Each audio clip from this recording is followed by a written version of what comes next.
Over the past 10 years, the UN Office for Disaster Risk Reduction, UNDRR, of course, working with different partners, has been running the Making Cities Resilient campaign. And now today we launch in Africa its successor, the Making Cities Resilient 2030 or MCR 2030.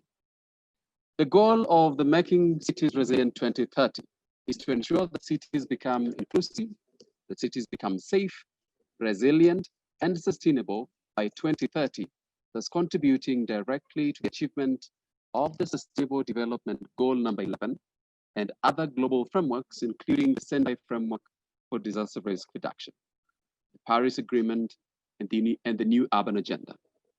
Now, today we invite you now and after this conversation to put your city or town on the path of resilience. Please visit MCR2030, MCR2030.undrr.org and join a community of cities creating a resilient and sustainable urban future. Now, once you are on the site, that is mcr2030.undrr.org, it is pretty easy. You will be able to navigate pretty easily and see what it is that you can do. Especially there's a button that says, how ready is my city? You can begin from there and establish how ready your city is or what you need to do to make your city ready or resilient. All right, and you will be on your path. I will be introducing different panelists that we have who are going to speak to us today. But first of all, allow me to please introduce, welcome, to give his opening statement, Amjad Abasha, who's the head of UNDRR Regional Office for Africa. Amjad, please have the floor. Thank you, David. Good afternoon. Do you hear me? Yes. Very good, very good. Thank you very much, David. I just wanted to welcome all the participants and colleagues to this Africa launch for the Making Cities Resilience Campaign 2030. A warm welcome to all the honorable mayors, honorable government representatives, my colleagues and friends from UN and non-UN agencies, civil society, and all those who are working with local governments as well as national governments. It's indeed a privilege for me to be able to say a few words in the launch of this MCR 2030. I want to start by just stating that we know that disasters continue to pose a threat to lives and livelihoods globally. Almost 890 million now, 890 million people across the globe live in cities that are at risk from at least one major natural hazards, such as floods, droughts, cyclones, or earthquakes. Now, in Africa, it's projected to have the fastest urban growth rate in the world. Projections indicate that by 2050, Africa's cities will be home to an additional 950 million people. This transition presents major challenges while also providing us with great opportunities. Our sister agency, UN Habitat, estimates that about 47% of Africa's urban population lived in slums or informal settlements in 2019. In sub-Saharan Africa especially, urban population growth has far outpaced capital investment, leading to shortages of infrastructure, housing, and access to essential services. As the population becomes increasingly urban, the concentration of people, assets, and activities in urban centers continues to generate new patterns of hazard, exposure, and vulnerability. Of course, the impact of climate change continues to increase the intensity, duration, and frequency of some climate-related hazards. This year has been a stark example of the interaction of several hazards in Africa and globally. We have seen how the COVID-19 pandemic has affected communities in East Africa that were just starting to recover from the worst locust outbreak in 70 years. This came in parallel and closely followed by flooding and record high water levels in Lake Victoria as a result of exceptional rainfall that we've had this year. Unfortunately, local governments are often inadequately equipped to deal with the responsibility to protect lives and livelihoods from disasters. A 3-year joint program carried out by UNDRR and UN Habitat on implementing the Sendai framework at the local level revealed that while local governments may have the political will to pursue resilience, they often lack the technical and financial capacities to do so. Despite all this, we are optimistic. As the world rapidly urbanizes, more attention is now being focused on the development of sustainable and resilient cities. With most of the urbanization expected to take place over the coming decades, there's a great opportunity for Africa to get it right early. Target E of the Sendai framework seeks to establish, to substantially increase the number of countries with both national and local strategies. Cities and communities are key partners in this effort. Globally, the the UN Office for Disaster Risk Reduction with its partners had launched the Making Cities Resilience campaign in 2010 to support sustainable urban development. The MCR campaign now comes to an end in 2020. However, it had addressed issues of local governance, urban risk, and it took a systems approach to risk reduction and also made a focus on engaging all sectors and stakeholders with the common goal of reducing disaster risks. Experience from that campaign has taught us that an integrated approach to the development of climate change adaptation and disaster resilience policies and plans is an ideal approach to take.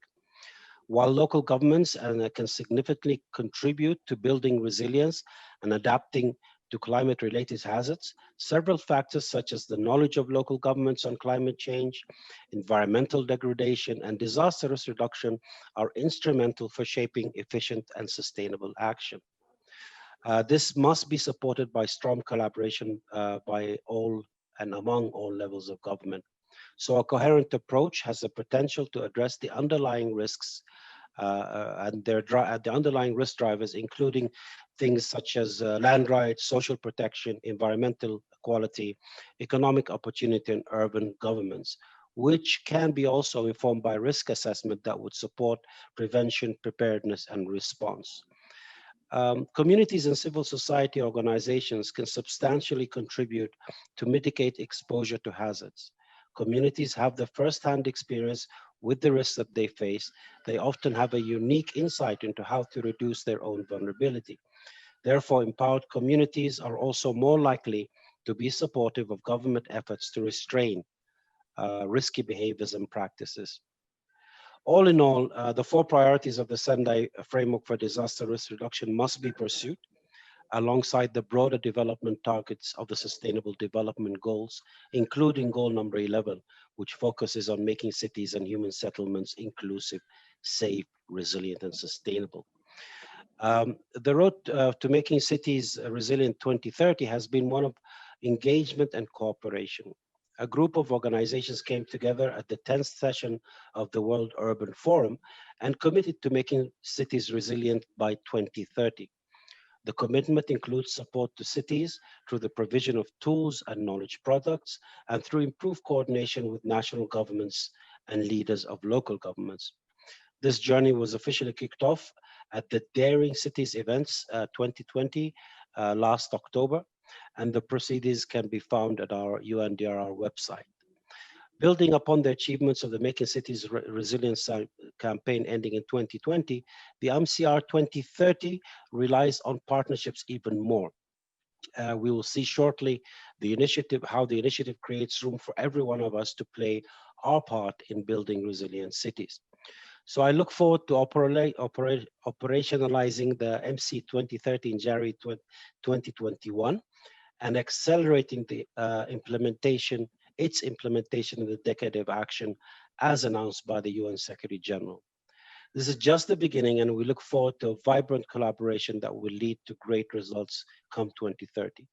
Let me again thank all the speakers and the partners and the participants for taking the time to join us today.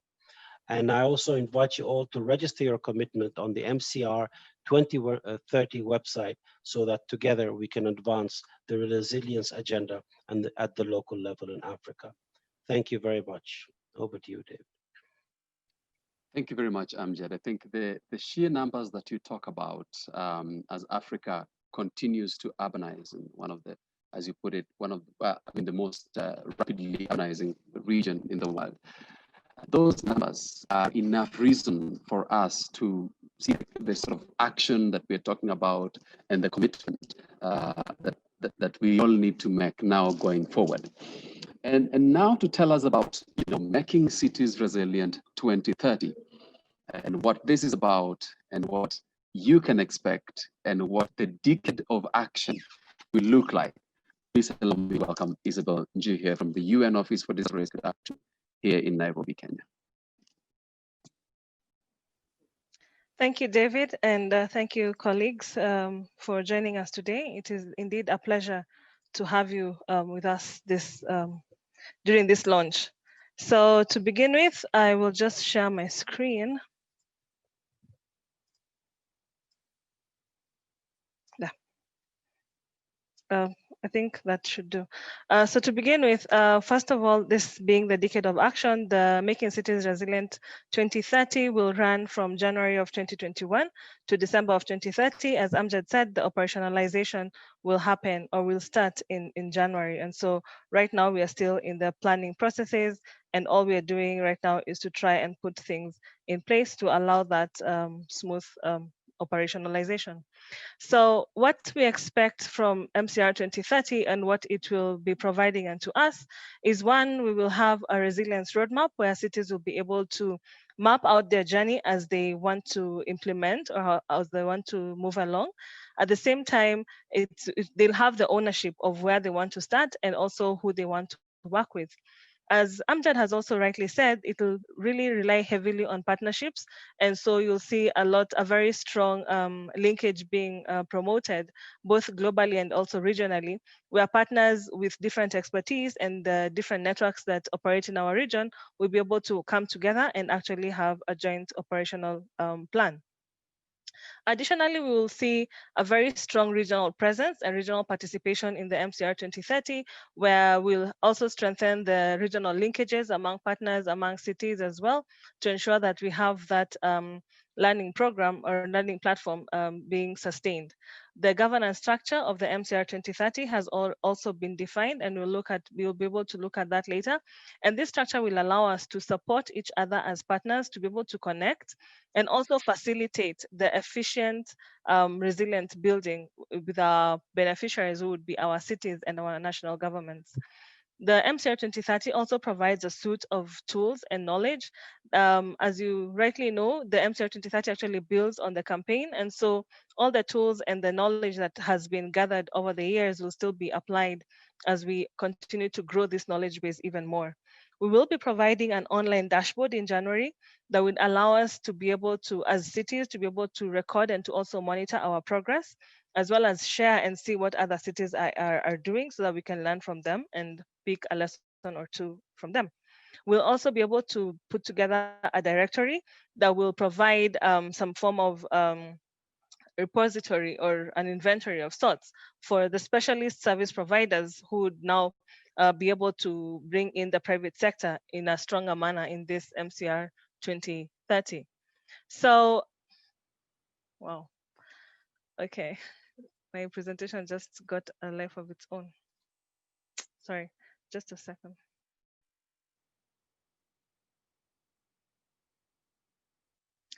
Okay, so what are the strategic objectives of the MCR 2030? To begin with, we are building on what we initially had in the last decade. And so we're still continuing with increasing the understanding of risk among our city officials. So this, in short, would be know better. We're also promoting planning better, which entails strengthening the capacities of these cities to be able to develop local strategies and also to enhance the resilience planning. And also we'll be looking at implementing better, where cities will be supported to not only just develop the plans, but also implement these plans to enhance their resilience. We'll also see some cross-cutting objectives across the different stages or different phases of this resilience journey of the cities. And this will include strengthening the vertical linkages, strengthening the horizontal linkages as well, and also connecting the cities with other cities for that peer-to-peer learning. The resilience journey or the resilience roadmap looks something like this. I know it's a very simple to understand image, but it just contains a lot of detail that you can look at it later. But what I want to use for this discussion is this particular slide. So ideally what will happen is a city will be able to decide where they are in their resilience journey and start their journey from there. So for instance, we have cities that have no awareness of their disaster risk reduction or resilience for that matter. And so for such cities, they would start at stage A, which now would have activities that have to do with induction and orientation, covering the themes of spreading the message and understanding localized risk. So for the city to know where to start, the website actually provides a list of 15 questions that the city actually fills in, and then depending on how the answers are, the city will be requested or advised on which stage to start. So the whole roadmap will have about actually 12 thematic areas that have been divided across the three stages, the three plans, whatever phases of the resilience journey, as well as the cross-cutting issues. So in stage B, where we are calling it progression, these are cities that have done a little bit. So they are aware of their risks, they are aware of disaster risk reduction and what is expected of them, but they still don't have proper data in terms of baselines. So here we'll be looking at how to help the cities to establish or carry out assessments or using different diagnostic methodologies and tools. And on top of that, now moving forward to developing strategies and helping them with the planning, with developing of policies and responses. Key to note is that while here we don't specifically mention the need to bring in national governments or national level, it is paramount that all partners that are supporting cities in this journey actually promote the cross-cutting themes across all the three phases. It doesn't matter whether it's at the beginning or stage C cities, partners need to always ensure that we are strengthening the national and regional linkages, and we're also improving the city-to-city exchanges, as well as building the knowledge of these cities. And finally, we have stage C, where it's the implementation stage. So here, these would be cities that have already done the awareness campaigns. Their citizens are aware of what disaster risk reduction is about. They have a good understanding of what risks they face. They have planned, they've carried out diagnostics and assessments, and they have developed plans and strategies, but now it's moving on to implementation. What we've seen in practice is that many times we treat strategies as an end or as an achievement by themselves, but on their own. But these are, yes, they are important milestones to have the strategies, but then unless these strategies are actually implemented, then they do not bring us the benefits that we seek. And so stage C cities would be cities that are looking for alternative sources of finance or how to finance the different projects. They're also looking at how to also enhance their proposal writing and presentation skills. So they're not basic, but then they need that extra push to move on. They also are at a place where now they can consider revising their strategies to include climate risk, to have that that comprehensive resilience strategy going on. And so what happens then, I'm sure many people will be asking what happens then after I am a stage C city, I established where the money is coming from, I have done the CCA integration and so on. So there is an opportunity to actually come out as a resilience hub that we'll look at later. So at the end of the day, all we're looking at in this, in the implementation of the MCR 2030 is towards the achievement of target of the SDG goal 11, which is on improving city resilience, making sure that cities are actually sustainable, even as we look forward to assessing the SDG goals again in 2030. So ideally, what we'll be looking at in the whole journey and even in our collaboration is these 4 points. If you don't remember anything from my presentation, just remember this slide. So first, we have to help cities self-assess, because the cities need to know where they are starting from, where they are. And so from this self-assessment, which I said is about 15 questions, the city will be able to establish whether they're starting from stage A, B, or C, which then already has the pre-designed activities that is expected of them. Then the second step is once the city has known where they are, we need to ask them to commit to change towards resilience. And there's a process on the website, but just to let you know, there'll be an auto-generated letter with the specific stage that your city has been advised to join, and all they need is a signature from the mayor or the head of the jurisdiction for which you're working in, and then upload that to the website, and that's it. The third thing we need to do is to provide resources and to provide contacts as well. So it's not just cash contributions that would be useful, but also in kind. That knowledge of knowing that a particular partner is able to implement a certain area that you're not, and just connecting a city that is in need in that area, that would be really, really helpful, as well as even pointing the cities to the right tools and methodologies to use. And finally, we'll be looking at supporting, just generally supporting these cities in their progress in the resilience journey. So at whatever point they are, we need to be able to just hold their hand and just provide that extra push. Sometimes it just takes encouragement or just pointing them to the right information. So this was just, again, criteria, or rather a description of how to move from one stage to another. And as we've seen, once you've completed the activities that are pre-designed in each stage, then automatically you can apply to move to the next stage and so on, so that you're able to keep track as well of your the journey. What we need to understand as well is that we have, at each stage, we have to have the endorsement of the government, the local government, saying that yes, we have carried out the awareness campaign, we are satisfied, we know our risks.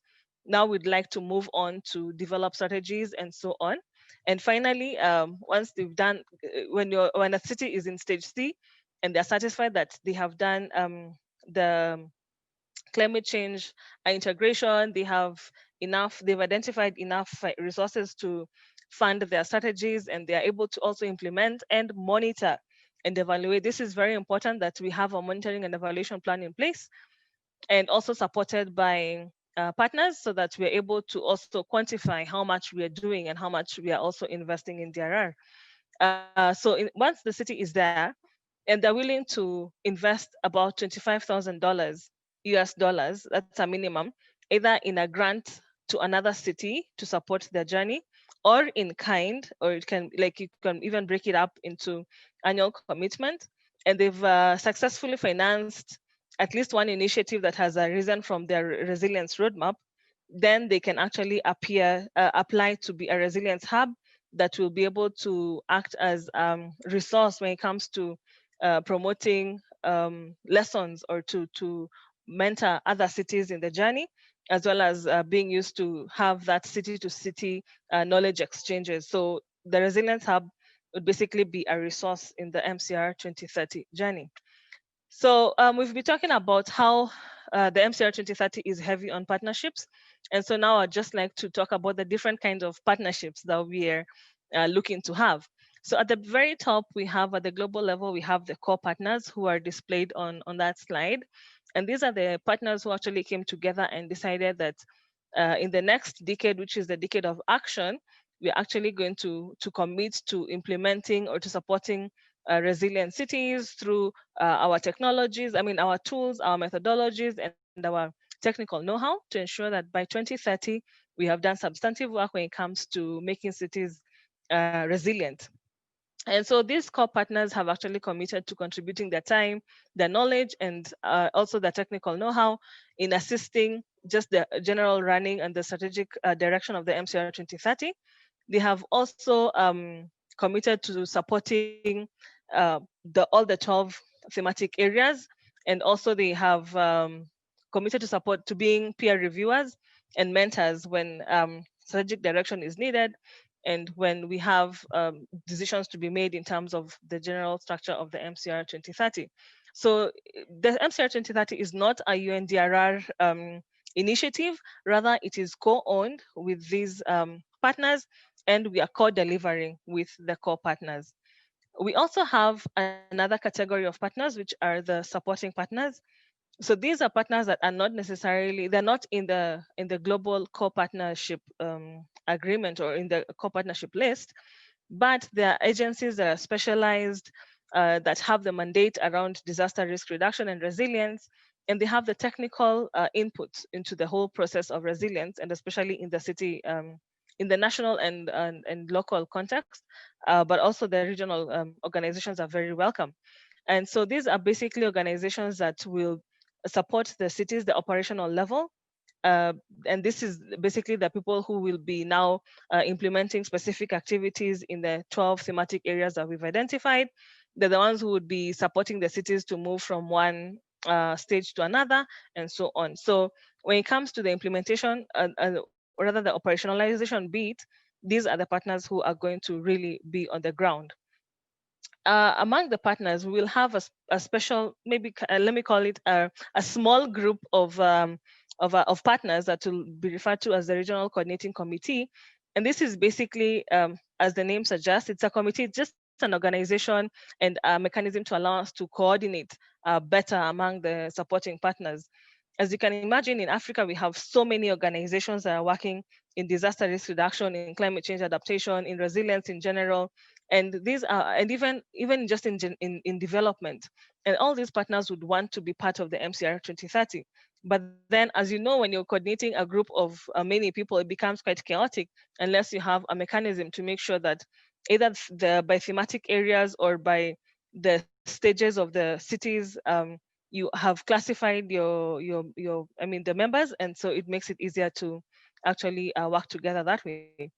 So these supporting partners will have a big role to play, but at the end of the day, the regional coordinating committee for each region, including Africa, will actually set out the terms of reference for the RCCs, as we call them in short, the timelines for the implementation activities, and how the reporting is going to be done.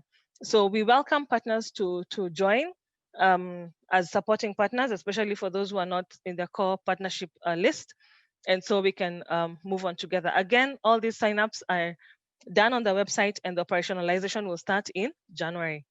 We also have space for private sector and specialist service providers, and this will be through a registry that will be made available in January, where the SSPs are invited to list their services and their contacts.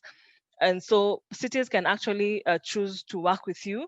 You can choose to charge a fee as a specialist, because I mean, as private sector, your business is to make money, and we understand that. But then, what the mission behind this for us is to ensure that cities actually have that technical access, the access to technical services as they need.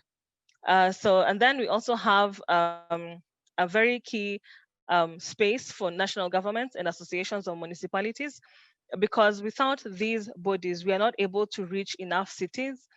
We've seen that in the past, having one city come to us for support in a country that has so many other municipalities and cities, we don't have enough impact. And so the plan is to bring on the national government to have training of trainers, kind of capacity building, so that we have, that ripple effect and be able to reach more cities at the same time, as well as just coordinate even within the countries to have that coordination when it comes to local level implementation. So the governance structure of the MCR 2030 looks like this, where we have the Global Coordinating Committee at the global level, which will be made up of the core partners, and UNDRR with the core partners will actually make up the Global Secretariat. Then in each regional level, including Africa, we'll have the Regional Coordinating Committee, which will be made up again of key regional partners, not all the supporting partners. So this would be the subset that I was referring to of the supporting partners in the region. It will be rotational, but then that will come together to manage and operate and oversee the operational aspects of the MCR 2030 that will also form the regional secretariat. So David was trying to give you the URL for the website, and this is what it looks like. So it's a very straightforward kind of website. Some functions will not work as yet because we are still waiting for the operationalization in January. But in the meantime, you can just go through it. Cities are also able to click on the resilience roadmap and fill in the 15 questions to identify where they're supposed to start from and to see what they're looking to pursue. But for now, it's all informational. The dashboard is not yet online as well. So in case of any questions, please do write to us. We have a specific email address for this MCR 2030 in Africa, and you can still use our normal corporate email addresses, and we'll be happy to support you in any way we can. So for me, this is it. Unless there are any questions, I can answer to on chat. Thank you, David. Back to you.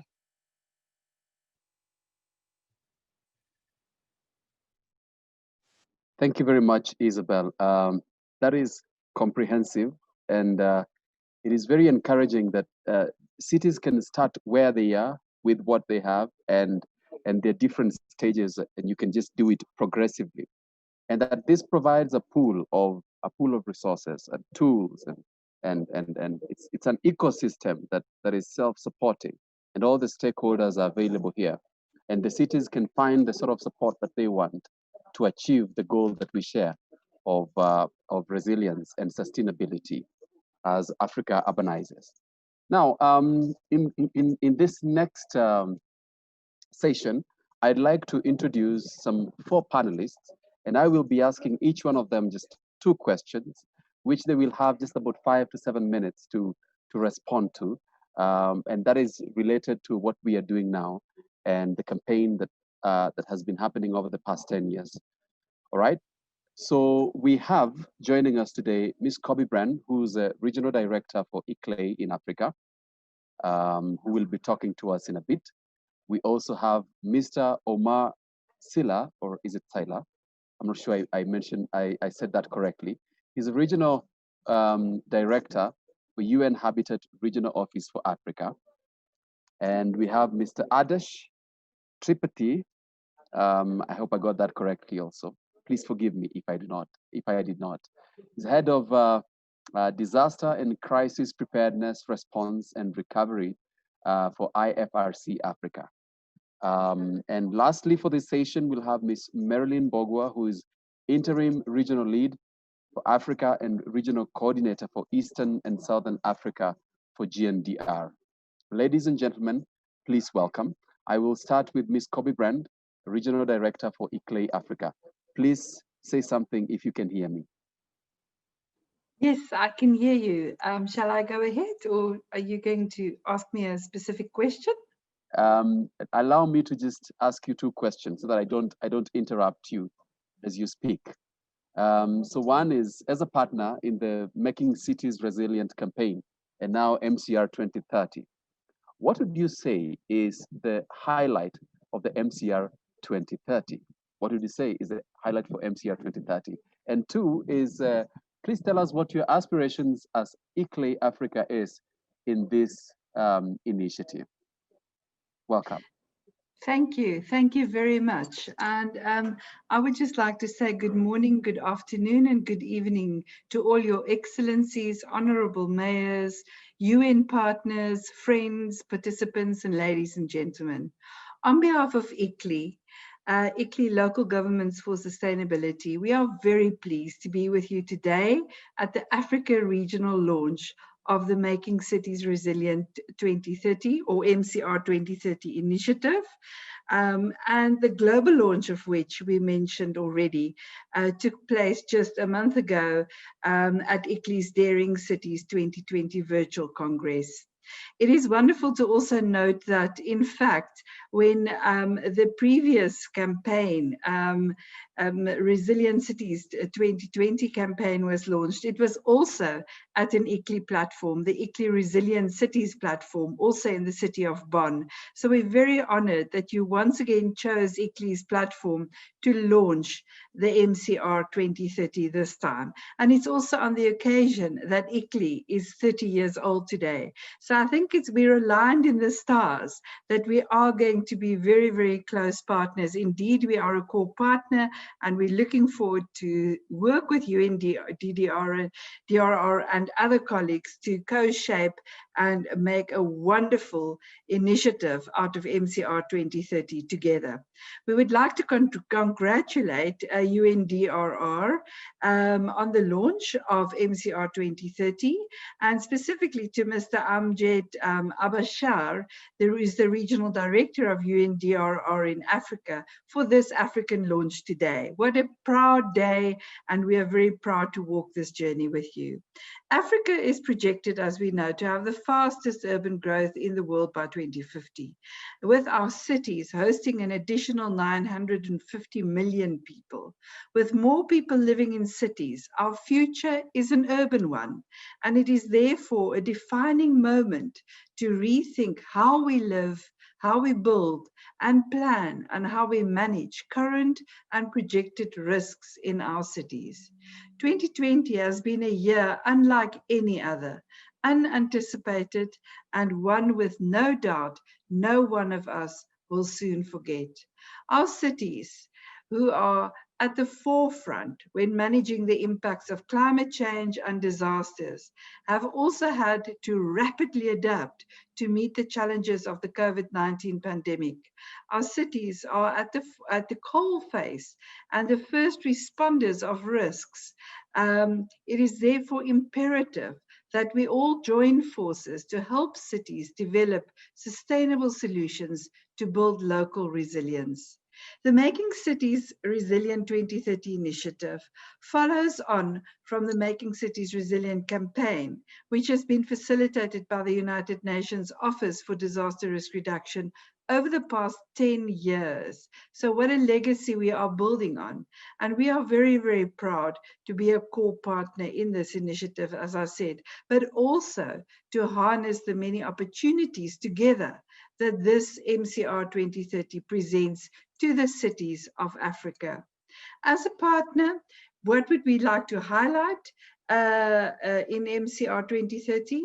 Well, a core partner needs to come to the table. And we are very happy that we are reaching a new phase, building on more than a decade of advocacy towards implementation. So for us, the focus is really on implementation and action on the ground. This presents very strong synergies with ICLEI Africa's Fortitude initiative, which was launched directly following the devastating and far-reaching impacts of Cyclone Idai and Kenneth, which were felt in many cities across Southern Africa and Eastern Africa in early 2019.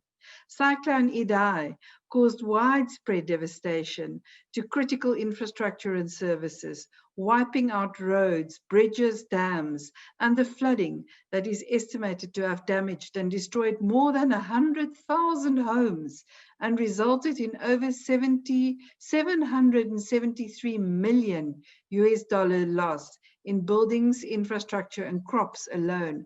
That's not looking at livelihoods and lives that were disrupted or lost as well.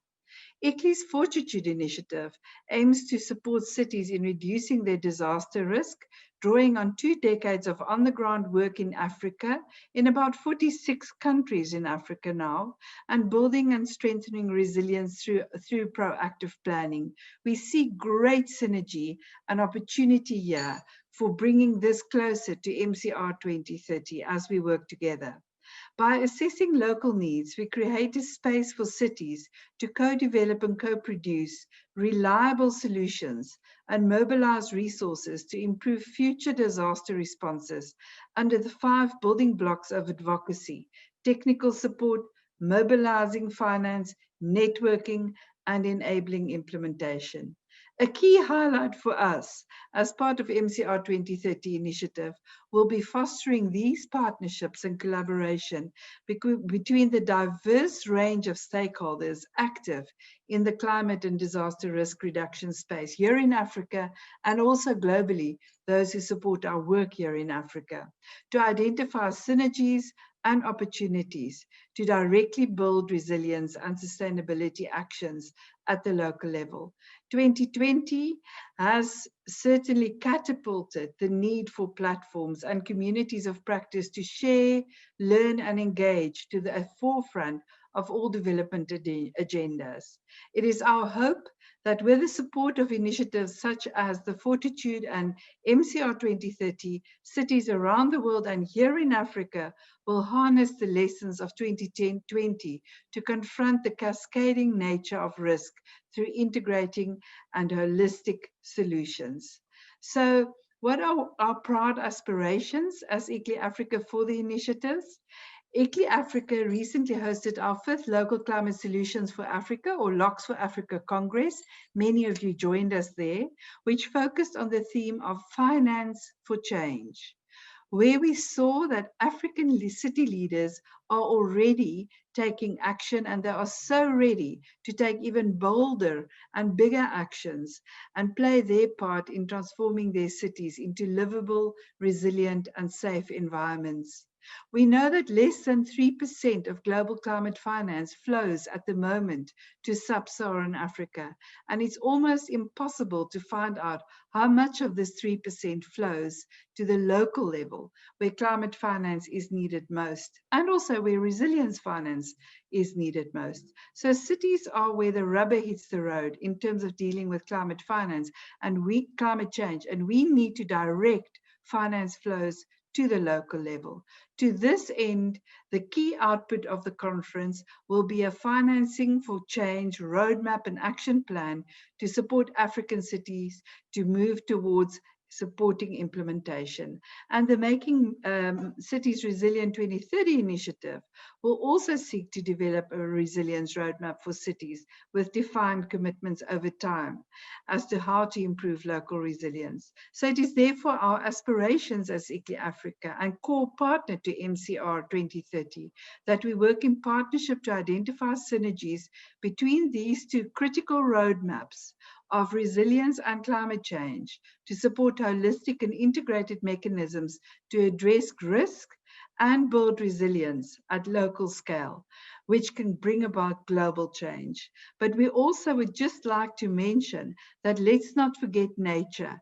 We are also about to enter the UN Decade of Ecosystem Restoration, and that's a critical part of resilience work. It's also a critical part of addressing climate change and supporting humanity and humanity's sustainable life on this planet. So I think bringing nature into the equation is equally important. For the last 10 years, we've already worked together with UNDRR on their Resilient Cities campaign, and we look forward now with this MCR 2030 initiative to make sure that no one is left behind, that all partners work together, and that we harness the great inspiration and the great opportunities in our continent for the better of our urban communities and our fast-growing urban communities at that. Harnessing partnerships and using multi-level governance as the cornerstone to redesign, redefine, and reignite our innate adaptive capacities and innovations that forms the heart of our African cities, building cumulative local action towards resilient cities in the future, today and for tomorrow. That's our aspiration. We stand with you and very proud to stand with you today on this launch day. Thank you very much and congratulations. Thank you very much, Kobe, for that presentation and for your input. You say that the highlight for you will be fostering partnerships and collaborations. You know, one thing about cities is that they're built by everyone. There's no one specific person who builds a city or who builds an urban center. And so how we foster collaborations and partnerships going forward is very critical because everyone has to be a part, including the different communities that are involved, that live in these cities. I'd like to invite now Mr. Omar, did I pronounce that correctly? Who is the Regional Director for UN Habitat Regional Office for Africa. And yes, so even as you speak to us, we'd like to know, you know, African cities have in the past been the focus of this negative narrative of planning and adaptability. Now, how do you see MCR 2030 initiative playing a role to change this narrative? We've seen building collapses. We've seen problems with waste attached to the issues of around planning and adaptability.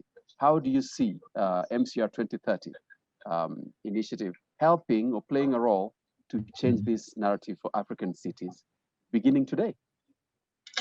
Thank you very much, David. I think you get it right. My name is Omar Silla, Senegalese name. So first of all, I would like really to thank the organizers of this panel and also congratulate this big effort being made, to advance this disaster reduction agenda through this MCR33. As you know it, UN Habitat fully, committed and engaged to this principle and to this initiative. As you may know it, now disaster reduction is one of the ingredients in achieving sustainable cities. So coming to your question, I think we cannot talk about the past because this narrative, negative narrative is still there in Africa. And I think there's some reason why people are talking about it. So I think Amadja and my colleague Kobe has already, set the scene and talking about, this rapid trend of urbanization in Africa, which is coming with a lot of challenges. And as you may know it, the absence of formal planning framework is an issue. And as a result of that, we have a lot of exposure to community. And I think the figure is clear. 54% of African cities population live in informal settlement, which come with a lot of deprivation, access to water, sanitation, and being in an appropriate location, which is something as well, which is of concern. And we are seeing the consequences that result from this, ill location of those communities in terms of disaster. And I hear the issue of Kenneth in Mozambique has been one of the most, visible consequences in the continent, but also we have seen a series of floods, happening in West Africa, in Central Africa during this season, which come a lot of damage and others. But also we shouldn't really forget, the issue of coastal cities. I'm happy that we are on board as well. Our colleague from Gambia, I think, is one country which is facing, this coastal erosion and the rise of the water, and Senegal and all this oceans are facing a lot of challenges. For me, I articulate my presentation or my intervention in two parts. One, why we have this negative narrative on this disaster reduction. And second point, why is MC23 is very important and what could be the contribution. I think you hear some interesting idea already from my predecessor who just took the floor. First element, I think we need to acknowledge, the lack of sufficient integration of urban disaster into national, regional, and local policies and strategy.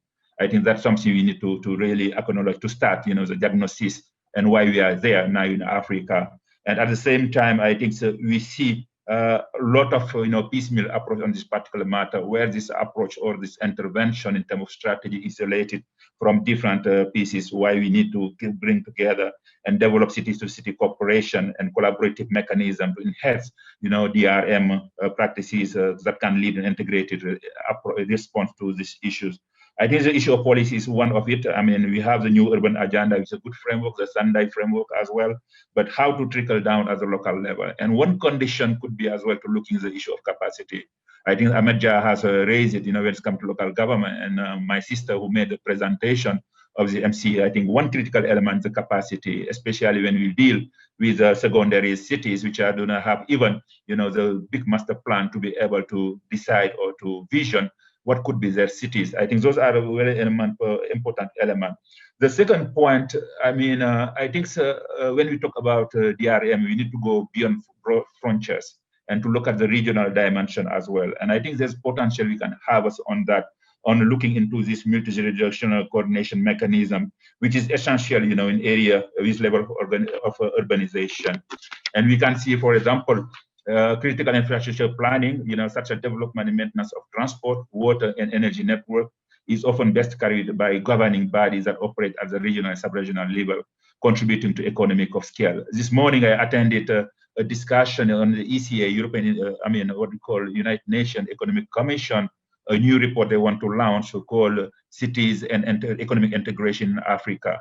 So we cannot talk about integration, whether it is trade or social integration. We are looking at the nature of our cities And one element is there's potential, but the disaster element is as well something that can discourage, also impede any initiative that we can have on this regional cooperation. That I believe that integrating, this regional dimension and looking strategy, at the regional level is key in terms of disaster risk reduction and climate change adaptation in the design operation of such network.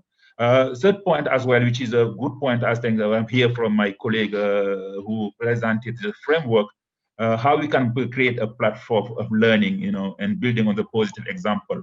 I think this learning curve is very important, where we do not have enough financing, as we mentioned it, but also we do not have enough capacity. How others has been dealing with the issues is very important, the particular matter. That's why we need to look at really those best practices and create, this bridge, building, linking, cities and other regional dimension to learn from their experience. And on that, I think UN Habitat has been striving in establishing what we call the SIP Regional Technical Center for Disaster Risk Management in Southern Africa, at least to create a scope of experience sharing, but of capacity development, what we call the DIMSUR in southern east part of the continent.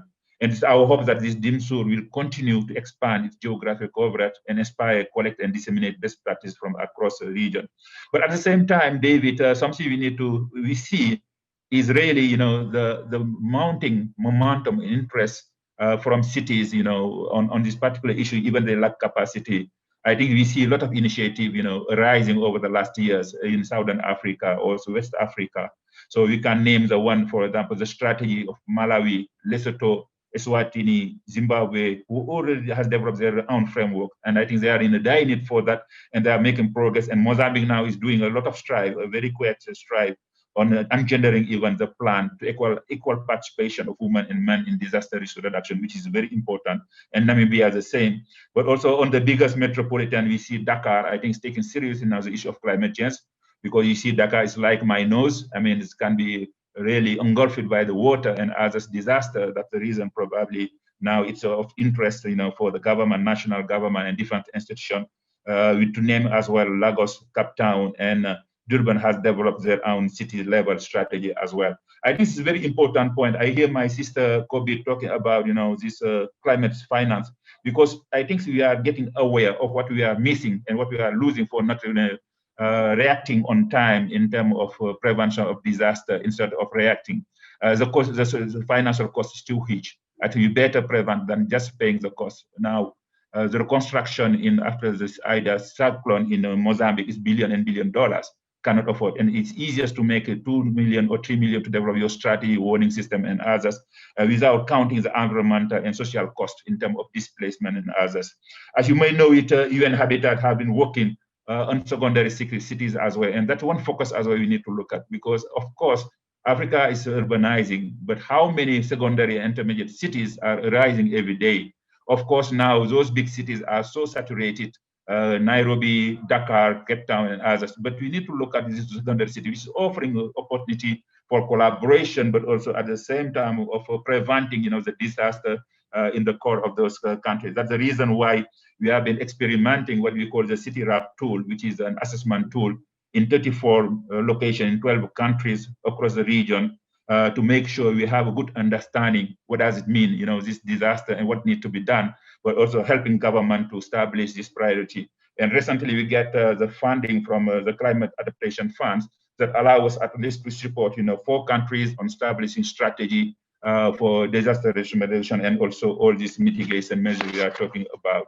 So right now, of course, we cannot ignore how this COVID-19 will be accelerated, these challenges we are facing as a triggering factor as well.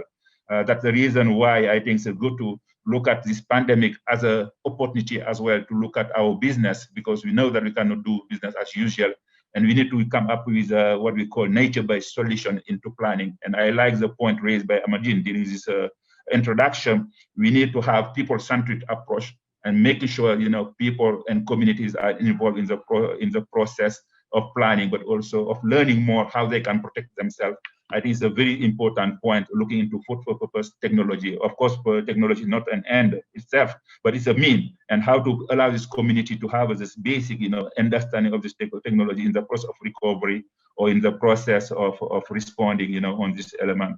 And that's where I think this coalition is very important on this MC2030. And I think so all these elements we are talking about, the point is how this coalition can be, a framework for regions' resilience, need, and embedded coordinated approach. I think that's the point of coalition we already discussed. And for me, only one agency cannot do the job. That's the reason why we are together here today, exchanging experience, but also learning from each other. And I fully concur with the first presentation. We have a lot of initiative, but any initiative sitting, isolated doesn't help. How to bring them, this point. Even one day, when I just joined UN Habitat, for Africa, when I was looking at the website, all this network working on resilience, I just throw on the chat, say, guys, why we have such a big network, how they talk each other. And someone from World Bank come back to me saying, Omar, everybody of this network has an out specificity in our contribution. So it means that if you want to have a whole approach, we need to bring all these difference together. And that's one element which is very important. This coordination is very important. But also for me, this MC2030 can play a critical role on creating a platform for knowledge and learning among various stakeholders, but also creating this political leverage we need, because we cannot succeed on our goal, on our initiative without getting on board local government and national government. And this political leverage is very important, how they can get awareness, but also playing key role in the front line. And one point element which is very important as well at the regional level, I believe that there's something we can do. And I mentioned this discussion happening now on this trans-border, cities that we are talking about with UNECA, and in line with the African vision for transformation. I think this element of disaster reduction has a relevance for them, because they need to address and incorporate in this regional policy. So I think, so as you may know, UN Habitat and UNDR shares the same vision, which is obvious, because we want to make resilient and livable cities. Of course, we need to look at as well planning and adaptability in African cities, and the strength or weakness, we know them, the weakness, but also I think we have opportunity to really bring together all those contributions, all those best practices to have a new starting point with the MCC 2030 years. So I think this is just, some reflection I would like to share with you, David, and we are honored on this ongoing partnership between UN Habitat and UNDR.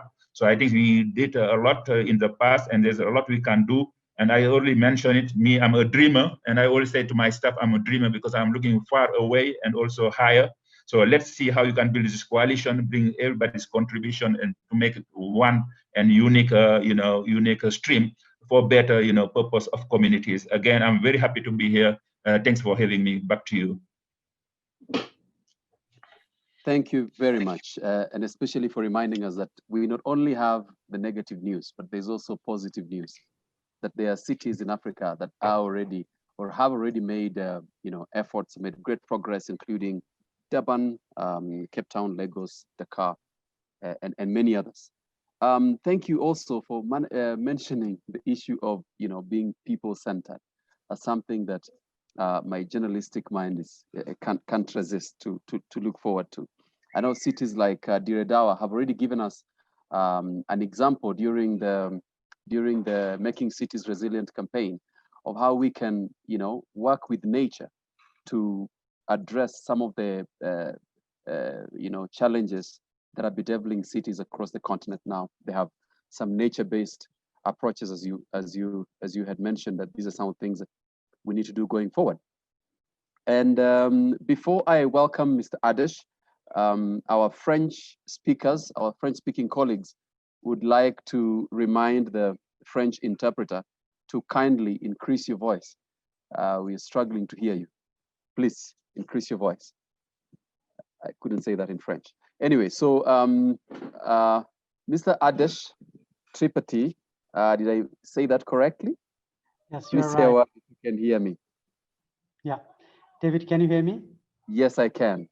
All right. So please allow me to ask you just one question, which you can address as you make your presentation. That legislation or lack of it on disaster risk management issues seems to be a major factor in building resilient nations.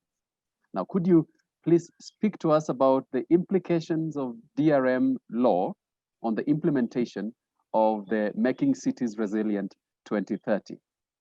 Thank you very much. Thank you, David. I have a couple of slides, but maybe I'll talk freely, directly going into the question.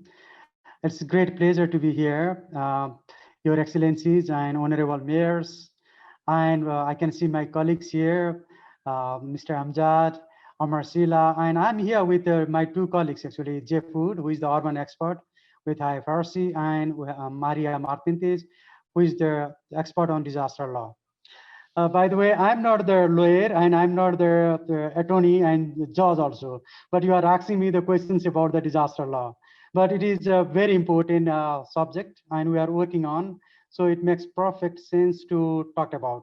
So IFRC, we have a very in-depth exercise and understanding on disaster law and legislative framework for the disaster risk reduction.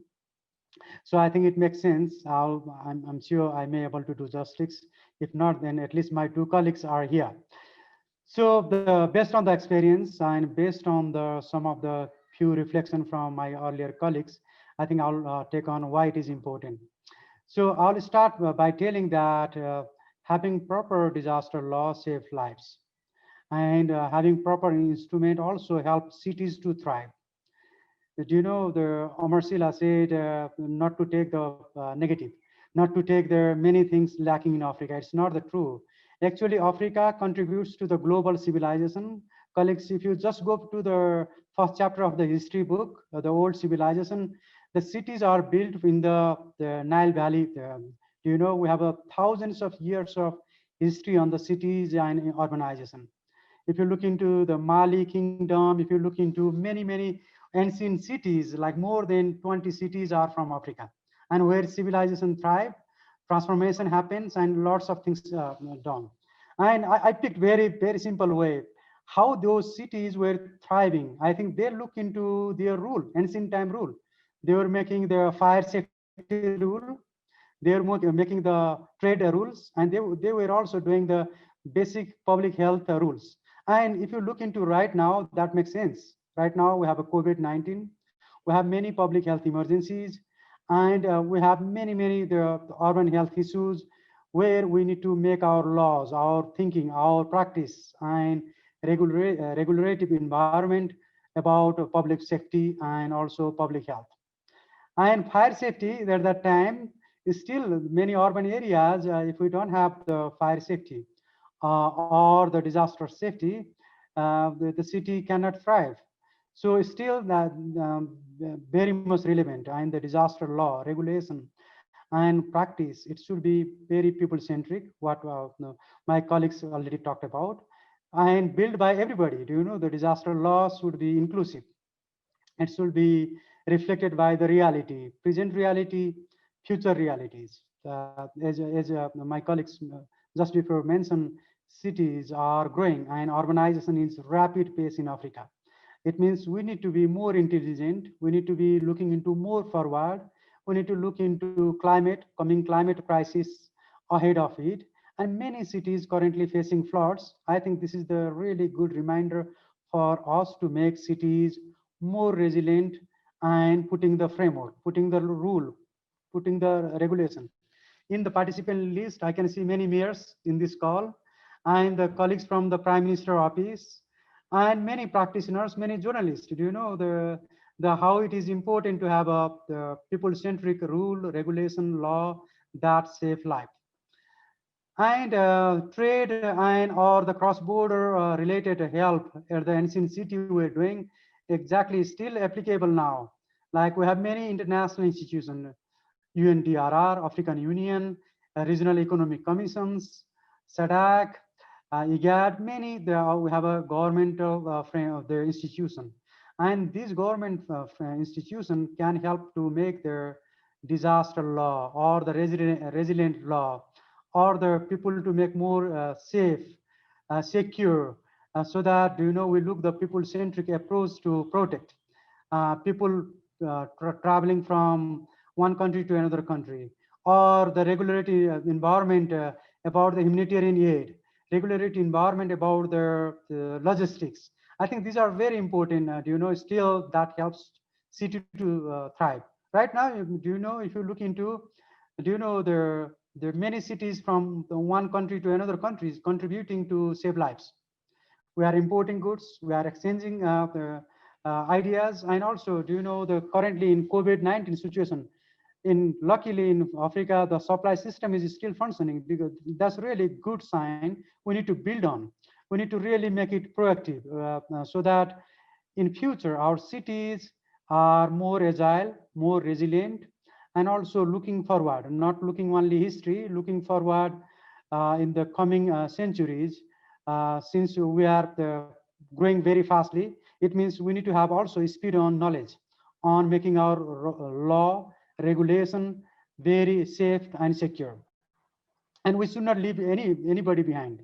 It should be really looking into vulnerable people, people living in formal or informal settlements, people coming from rural areas, people living in a very informal economy. I think the law should really help on. And Red Cross Red Crescent, we clearly work. We have done right now 2 case studies. Actually, one is going on in Kenya. The Kenyan Red Cross is doing great work on supporting people in vulnerable condition in urban informal settlement. Also doing case study and climate adaptation or risk reduction in the country, normative and institutional framework. This case study may be helpful for us to look into. And also, the Ugandan Red Cross is closely working with the government system to make the disaster law more relevant, more agile, more forward-looking. Similarly, our National Society, National Red Cross in Malawi, working on this.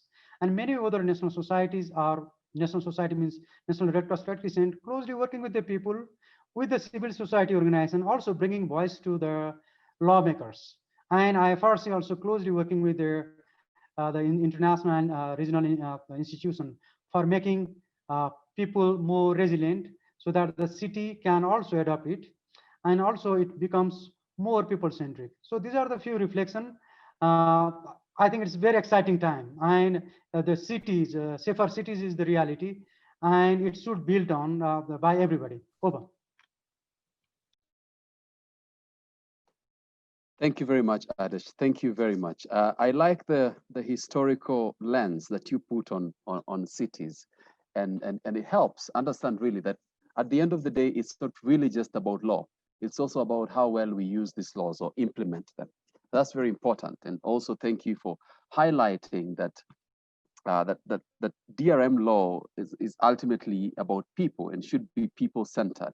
And that speaks to what we are just about to hear from Marilyn Bogwa, because we've seen that cities are, we tout them as centers of concentrated opportunity, but they can also be centers of concentrated poverty and inequality.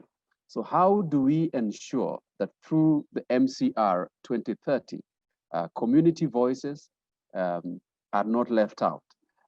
Marilyn Bogwa, Interim Regional Lead for Africa and Regional Coordinator, Eastern and Southern Africa, GNDRR. If you can hear me, please say a word. Thank you so much, David. And first, I'd like to say good morning, good afternoon, and good evening to all our distinguished guests, friends, and partners. I'd also like to pass my congratulations to the Africa Regional launch for the MCR 2030. And just to say that GNDR has worked closely with UNDRR for many years in all aspects, whether it's at a national level, international, or global or regional level. So in response to your question, David, what I'd just like to share 2 stories. One story is from Zimbabwe, and it is based on a small urban area called Shange, which is a peri-urban area in Zimbabwe, not too far from Victoria Falls. So here you find that the community who live in Shange mostly depend on rain-fed agriculture, where they do seasonal gardening, mining, and tourism. As we know, Victoria Falls is an iconic tourist area. So we find that the men are normally active in the mining and tourism. The women take care of the crops and seasonal products, which, as we all know, due to the climate change, a lot of the crops nowadays, because they're seasonal, that they're impacted by climate change. So we've seen that in the area, the rainfall has become erratic. There's been increasing risks of drought and flooding. And one of the underlying conditions for this has been the socioeconomic power, which has limited access to savings and resources, which has just increased the level of poverty for the women at the community level. So one of our partners there, it's called Ntengwe for Community Development, have been working to address some of these challenges. So one of the projects that they actually did was to establish what they call a community resilience fund, which then provides support to women leadership in building networks to advocate for the changes in disaster risk reduction and climate change policies. Then also on the other hand, they also looked at the development of a self-help group, which was then supporting the women's social and economic development. So when we combine these structures, we found that there was a local-to-local dialogue among the women groups, which increased their capacities because there was a lot of information and knowledge exchange, and they were able to interact on the areas of climate change adaptation and DRR. So the women in this location also engaged in participatory risk mapping and action planning. And this had a lot of involvement from the other groups, which included community leaders, practitioners, and government officials. So what we found from this experience was that this exercise helped the different groups leverage local knowledge, and thus they were able to get better understanding of the local implementation of the global frameworks on the climate change adaptation, DRR, sustainable development, as well as the national climate change responses for Zimbabwe. Some of the positive outcomes from this we find is that these activities were then shared with the local government, who are then able to inform higher levels on local issues. And then because the program involved all levels from national to local and vice versa, the local action range started growing drought-resistant crops. They held workshops on organic farming, and then there was training on pest attacks, on arable crops, and there was awareness raising on health issues. One of the outcomes I think I can say is that because there was a lot of knowledge sharing and skills sharing among the different actors at the district and national levels, this actually allowed for the different groups to influence in the policy making in areas of climate change adaptation and DRR for broader development issues. So that is the first story. Then the second story, I think I'll take you to Burkina Faso, which is in West of Africa. And here we have one of our local partners, a member organization, ResumeUp, who are a local organization in Burkina Faso. So they were working also closely with women grassroots organizations as well to strengthen the local production of shea butter in that part of the country. So we found that the women were at the forefront of the project, and they led in activities that was aimed not only at gathering income generating activities, but also it helped in reducing poverty. And they also looked at ways in which they were able to protect the environment and thus also safeguard the endangered plant species. And here we're looking at, they were able to preserve, I think, baobab plant species and moringa plants. Then there was also a lot of involvement of the community in the production of shea butter from the kernel stage. And we find that a lot of the activities were led by the local organization, who provided training in data collection, monitoring, and evaluation. So what we also, I think, discovered from there is that because the activities were linked to environmental protection, they were able to combat issues of climate change effects and also thus reduce the risk of disasters such as drought, desertification, and the occasional flooding. Then through these activities, because they were managed by the local community and all the income generated by the projects, they were able to improve the economic situation of local women.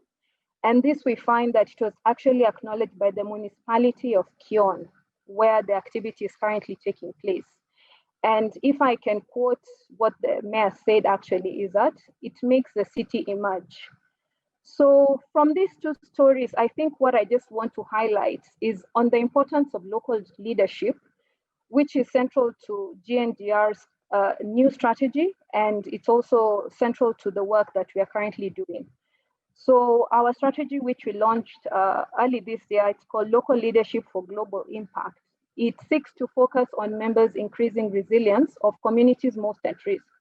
So we have been looking at focusing on localization and risk-informed development as part of our main goals.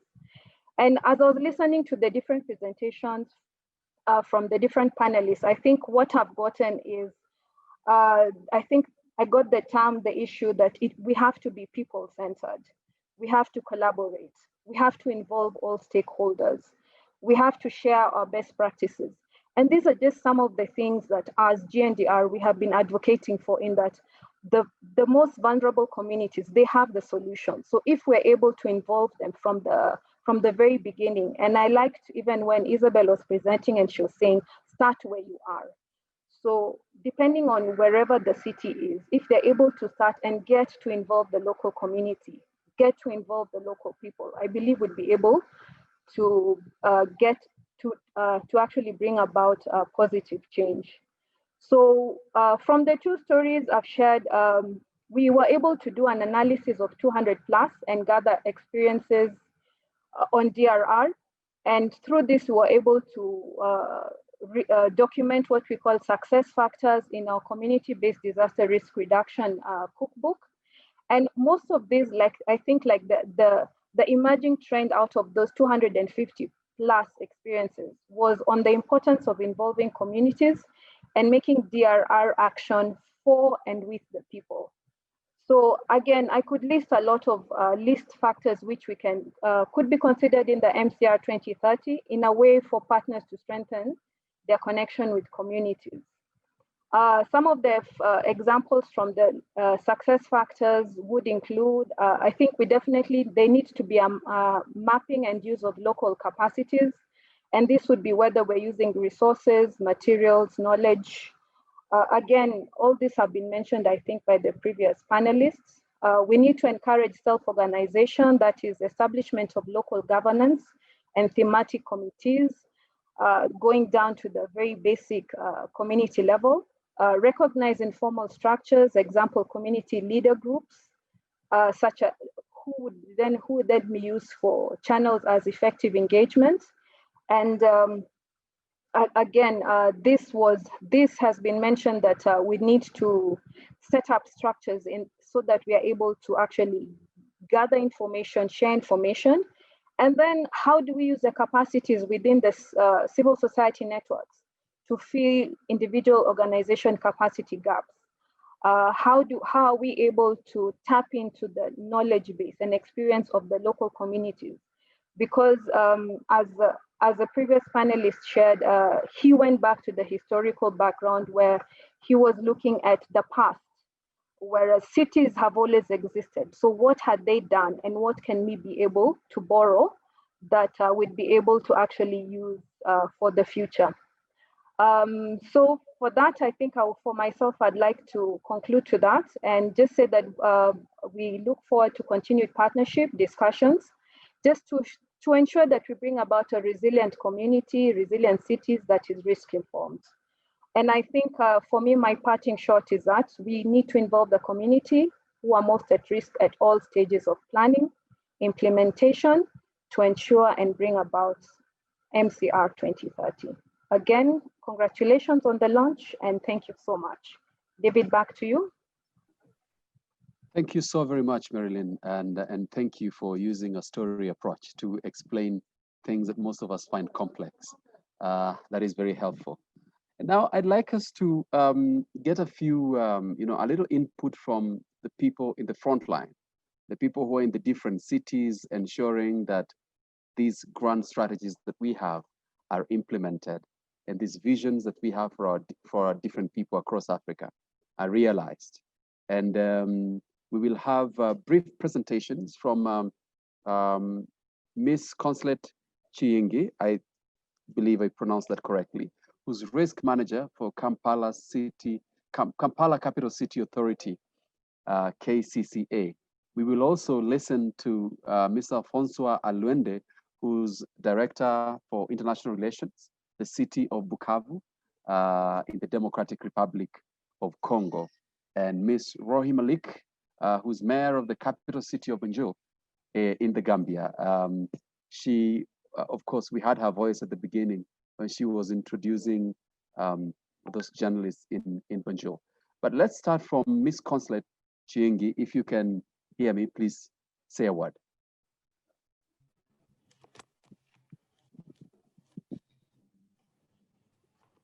Consulate, are you here? Yes, I'm here. I think I need to do something to my screen shortly. All right, even as you do that, I am reliably informed that the mayor for Bukavu is here with us. The mayor for the capital, for the city of Bukavu in the Democratic Republic of Congo is here with us, and so we will hear from the mayor himself when his time comes. Thank you very much for that, Isabel. Okay, good afternoon, participants. David, can we present now or we wait for? Sure, I mean, sure. We can present as soon as we can see you or at least get your presentation. There seems to be a connection problem. Yeah, I have some challenges. Maybe if we can have someone, there is something I need to fix. Our network problem. I need to log out and then I log in. All right, no problem at all. I will instead move to, I think we can move to the next speaker. His Excellency, the Mayor. Merci beaucoup, je suis en ligne. Je suis Meshak Biloubi Oulengabou, maire de la ville de Bukavu, en République démocratique du Congo. Je tiens d'abord à remercier et à féliciter les organisateurs de cette rencontre. Elle nous permet d'échanger et de nous renforcer mutuellement dans nos stratégies. Évidemment, le thème qui nous a été proposé, c'est réfléchir au processus de renforcement en commençant par... nous allons vous partager les expériences de notre ville de Bukavu. Nous demandons de passer au slide suivant.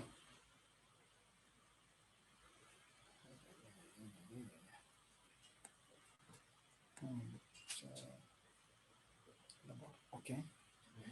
Notre présentation comprendra 6 points. Nous allons d'abord vous présenter la ville de Bukavu, ensuite les aléas de cette ville, suivra notre parcours à la résilience de notre ville, et après, ça sera le partenariat avec UNDRR, MCR2030 et autres partenaires. Nous allons vous parler de pendant la pandémie COVID-2019 et nous allons terminer par une petite conclusion. L'image que vous avez devant vous, c'est ça l'image de la ville de Bukavu. La ville de Bukavu, c'est la capitale de la province du Sud Kivu, l'une des 26 provinces de notre pays, qui est située dans la partie orientale de la République du Congo, séparée du Rwanda par le lac Kivu et la rivière Ruzizi. La ville de Bukavu est subdivisée administrativement en 3 communes, Ibanda, Bagira et Kadutu, dirigées chacune par un bourgmestre. Elle a une superficie de 60 km² avec une population de 1 625 785 habitants. Ça, c'est la population de l'année 2019. La ville de Bukavu est entièrement située dans une zone volcanique active et au bord d'un lac Kivu plein de gaz méthane non exploité, constituant ainsi un grand aléa naturel exposant la population aux catastrophes. Suivant, s'il vous plaît. Et comme vous le voyez, les aléas de la ville de Bukavu, nous avons une image qui nous présente un cas d'incendie qui a ravagé tout un quartier. Cela puisque la construction au bord du lac Kivu, qui est l'un des lacs, de grands lacs de la région s'appelle la région de Grands Lacs d'Afrique centrale, et la ville de Bukavu a été fondée en 1901 par les autorités coloniales belges, et en 1958, dans ses limites actuelles, elle aura le statut de la ville pour une population de 150 000 habitants. La ville de Bukavu compte actuellement, comme vous le constatez, plus de 1,5 million d'habitants, c'est-à-dire que la population s'est augmentée 9 fois plus après 62 ans. C'est un grand défi à relever de l'évolution démographique. Et la ville de Bukavu fait face à des catastrophes causées par... fait face à des catastrophes telles que vous le voyez. Il y a des catastrophes causées par le tremblement de terre, puisque c'est une région sismique. Il y a les éboulements, les glissements de terre, les incendies, les érosions, etc. Et les gaz méthane non exploités constituent un danger permanent pour la population de notre ville. Suivant, s'il vous plaît.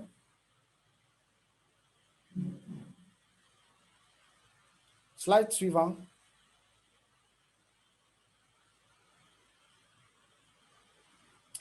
The next one after this.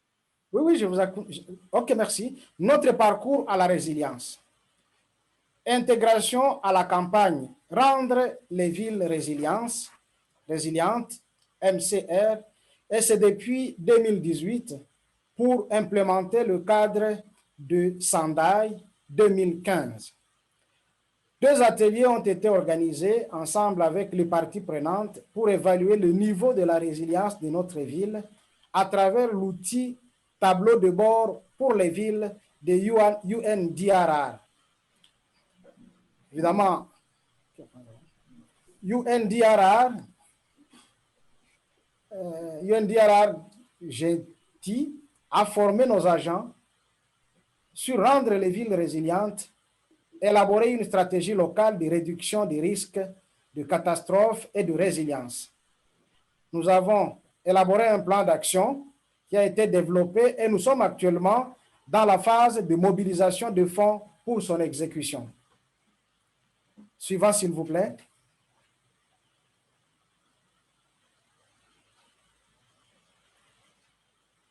OK, notre partenariat avec UNDRR, MCR2030 et autres villes. Nous savons que la résilience est un processus qui prend des années et qu'il faut l'effort de tous les systèmes dans une ville pour y arriver. L'outil d'évaluation tableau de bord pour les villes nous a permis de réaliser que nous avons encore un trajet à parcourir vers la résilience souhaitée. Mais nous sommes très optimistes qu'ensemble avec UNDRR et à travers ce programme MCR 2030, nous y arriverons. Maintenant, pendant la pandémie de COVID-19, pendant cette pandémie, Bukavu n'a pas été épargné. Nous avons été en mesure de contenir la propagation au point d'arriver à un certain moment au cas 0 dans la ville de Bukavu. Actuellement, nous avons 21 cas qui sont en cours de traitement et cela, c'est sur les 355 cas qu'a connu la ville, dont 282 cas guéris, soit 2,45%. Avec cette deuxième phase, nous avons reçu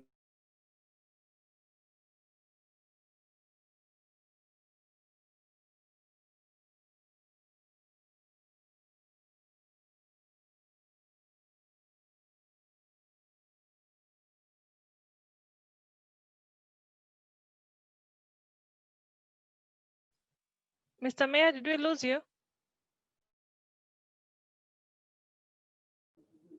I think we have a connection problem. Francois, please take over. Thank you. Thank you. I hope you can hear me well. Yes, we can.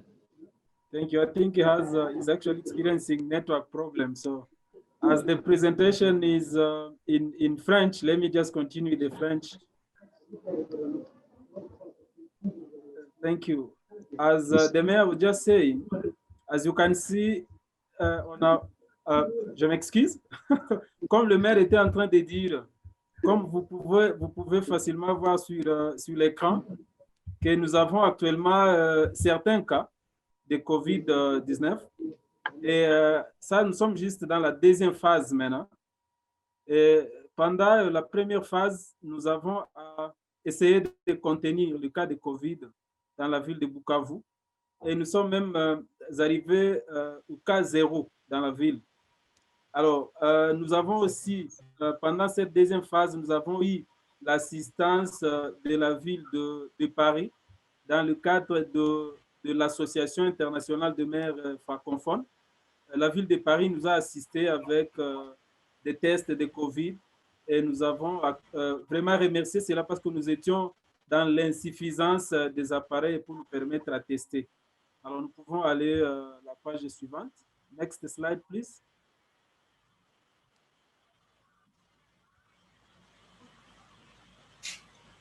Thank you. Nous voulons juste conclure en disant que c'est vrai que la résilience, c'est un processus. Et ce n'est pas que tout le monde, une seule personne ou un seul bureau ou juste le bureau du maire de la ville qui peut arriver à la résilience des villes. Ça doit être un effort de tout le monde. Et comme nous savons que la ville, c'est un système des systèmes, c'est-à-dire tous les autres systèmes qui sont dans la ville doivent être impliqués dans le processus de la résilience. Et c'est là, la mairie a vite compris cela, ou le bureau du maire a vite compris cela, et il a impliqué les autres parties prenantes dans l'élaboration du plan d'action qui est vraiment en cours, comme il a dit tantôt, que le plan d'action a été élaboré, a été développé, et suite à la formation par le Bureau des Nations Unies pour la réduction des risques et des catastrophes, avec également le concours de Getty, basé à Incheon, en Afrique, en Corée du Sud. Voilà. Et nous demeurons très confiants qu'ensemble, avec tous les partenaires, à travers ce programme ou cette initiative de MCR2030 que nous lançons aujourd'hui, et nous sommes vraiment très optimistes et très confiants que nous allons arriver à la résilience tant souhaitée par tous. Et la ville de Bukavu est très ouverte aux échanges de ville à ville pour qu'ensemble nous puissions changer non seulement le quotidien de nos populations, mais aussi rendre notre Afrique résiliente et nos villes résilientes. Merci beaucoup. Avec ce peu de monde, nous vous remercions et nous remercions également le Bureau Afrique pour avoir invité la ville de Bukavu dans ce lancement de MCR2030. Merci beaucoup.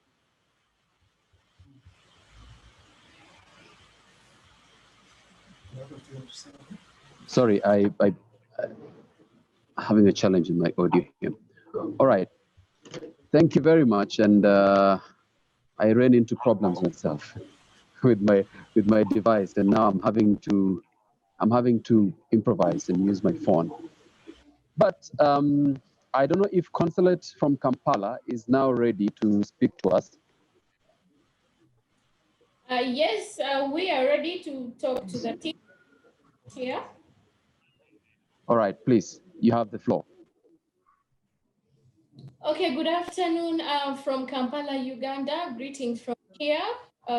Ladies and gentlemen, we are glad to be part of this engagement today. And congratulations to UNDRL upon this new campaign, the MCR2030. We don't have a presentation. We are going to talk through it today. Specifically, when it comes to Kampala and the work of UNDRL, we have been privileged to be part of even the previous campaign. We became part of the MCR campaign, this one that is closing in 2020, in 2010. And the benefits have actually been rewarding. The benefits have been rewarding. And for starters, if we can look back where we started from when KCCA became a legal entity, we started by being selected to be part of one of the projects under the MCR campaign, Making Cities Resilient and Sustainable, implementing the Sendai framework at local level, where we've been able to have several interventions implemented. We've been able to streamline our disaster risk assessments and action planning. We've been able to build capacity. If we look back where we started from way back in 2014, where UNDRL really worked with us here, right from top management was able to benefit from the training, and we registered to date an increase and an improvement in capacities, understanding the understanding of disaster risk management and climate change, and definitely resilience in totality. So being part of the campaign put us on the global map. We've been able to have so many partners. We've been able to develop our climate change action plan. That was in 2014, 2016. And then still around the same time, we are working on disaster risk assessments with UNDRL. We were able to pilot using the various tools that UNDRL has. And also at the same time, UNDRL opted one of the key partners that we are seeing here, ICLAI, headed by Kobe. We've been working with them in this particular journey. So UNDRL, ICLAI, and other partners that I'll also be pointing to have actually been handy with us here, working with us step by step to see that we are able to realize our resilient and sustainable mission of the city of Kampala. So from developing the action plan for climate change to disaster risk assessment and action planning, we were able still in between to have another partner, that is World Bank. And indeed, World Bank is part of the MCR2030. And when we saw all these partners coming together in this campaign, we were very excited. So from that particular journey, we were able to develop our resilience strategy to disaster risk and climate change, where we integrated these two components. And ideally, this has actually helped us to look at resilience in totality and to look at interventions that not only address climate change, but interventions that address climate change and disaster risk management in totality to make Kampala resilient and sustainable. And indeed, one of our dreams, our vision is to become a vibrant, attractive, and sustainable city.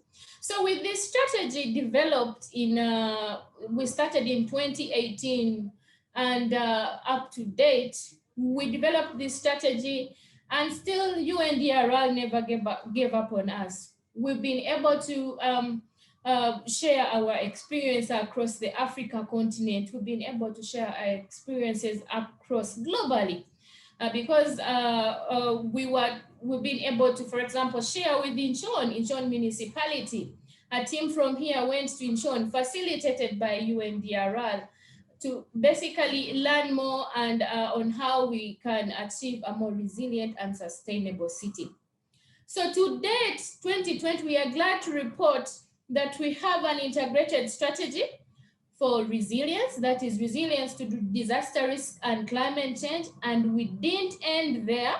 We've also integrated this strategy into our overall Kampala integrated development strategy for the city of Kampala. So the overall strategy for Kampala has the major theme on resilience. And it is being informed by the assessments that we've done with support from UNDRL. It is informed by the action planning that we've done. It is informed by the resilience strategy that we developed together with UNDRL, World Bank, and other partners like ICLAI, as well as the French Development Agency. So this journey of moving us now is critical. How do we move from the strategies that we have now? How do we move now from, now we know where we are going, we know what affects us, we know what actions we need to take. So if I look back to what Isabel has presented, we are under class C. And we are excited that we'll be moving from this level to the next level of implementation. Moving these actions from just knowing what is happening, for example, in a specific part of the city, to now actually implementing interventions that will mitigate and reduce risk in our city and ultimately make it more sustainable and more resilient. We are also excited that they will be supporting issues of feasibility studies, proposal writing. This is actually what, as a city of Kampala, requires now. So it is timely, and for us, it is very timely. And we are excited that UNDRL has actually not ended the previous campaign, but is moving forward with a new campaign 2030. And we look forward to working with you and the rest of the cities in Africa and definitely international. So Olga, thank you very much, and greetings from Kampala once again. Thank you very much, Consulate. I've been privileged to be in Kampala City, to interact with you and your team, and to see firsthand some of the things that you are talking about. Now, allow me to welcome Her Excellency, the Mayor of Banjo, Rohi Malik.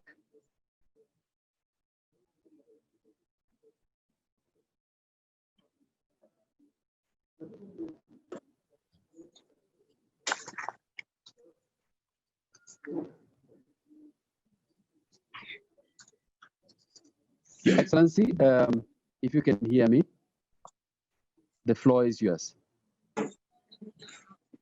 Thank you very much. Chairperson, all protocols respectfully observed.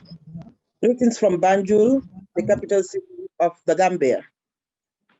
I am honored to give this keynote statement in an effort to strengthen the call for African regional launch of the Making Cities Resilient 2030, MCR 2030. This event came at a time stakeholders are joining hands in building city resilience by 2030, in line with the SEDI framework for disaster risk reduction 2015-2030. Disasters are on the increase globally, affecting more lives and livelihoods of our people, with increasing vulnerabilities in our communities, while cities are usually at high risk of disasters. Urban areas are the most vulnerable communities, and as already projected by the United Nations in 2050, 2/3 of the world's population will be living in urban settlements. This is a clear manifestation that we have to establish strong policy frameworks and leadership to make our cities habitat resilient to climate shocks, and the city of Banjul is no exception. Chairperson, honorable colleagues, the adoption of the SEDI framework marks a new era in the global effort to reduce disaster risk reduction. I have the firm conviction that this campaign, Making Cities Resilient, will significantly contribute to achieving the objectives and the 7 global targets of the SEDI framework for disaster risk reduction 2015 to 2030. Honorable colleagues, for the campaign to have an impact, the active participation of mayors, governors, and other stakeholders are highly required. Chairperson, please allow me to dwell a bit about the Gambia and the capital city, Banjul. The Gambia is one of the smallest countries in Africa, with the economy highly dependent on tourism and rain-fed agriculture, which is highly climate sensitive. Gambia is highly vulnerable to sea level rise caused by climate change, and about 2/3 of the capital city lies half a meter below sea level, making the city the most vulnerable community in the country in terms of climate change and disaster. The predictions are also very clear as to what will happen with regards to food security and community livelihood in years to come. Colleagues, this year's rain coupled with COVID-19 have caused numerous disasters, including death and serious injuries in the city and other parts of the country. The Banjo City Council, through consultation with stakeholders, such as the Disaster Management Agency, the central government, and other civil society organizations, have designed a strategy for her people to curb the pandemic and the effect of climate hazards. The strategy, despite challenges, has indeed worked for the people of Banjul. In addition, my team and I have been able to initiate the Banjul Relief Initiative, where food packages such as sugar, oil, and rice were delivered to over 2,500 families. Likewise, the 100,000 Max Initiative I launched fumigation of major public places such as mosques, markets, schools, the ferry terminal, and compounds, among others. To avoid infrastructure disasters, Banjo City Council is actively working with the Disaster Management Agency on risk reduction programs, such as the demolition of dilapidated buildings in the city. The process is also supported by the Department of Physical Planning and Housing as the government arm responsible in assessing buildings to avoid future disasters. Chairperson, honorable colleagues, in line with the SEDI framework for DRR, Banjo City Council, with the support from the United Nations Management Agency, developed the second city contingency plan. This plan was developed consultatively with all the key stakeholders within the capital city to help in the response for a resilient city. However, since the adoption of the SEDI framework for disaster risk reduction in 2015, the Gambia has committed herself to invest in risk reduction through the improvement of government sectorial policies, enforcement and monitoring mechanism to ensure that our national political and policy environment are supportive to the SEDI agenda. As a result, under the new development program, the National Development Plan 2018-2021, the government and stakeholders, through a series of consultations with citizens, including vulnerable groups, have agreed that disaster management must be one of our top agendas at all levels.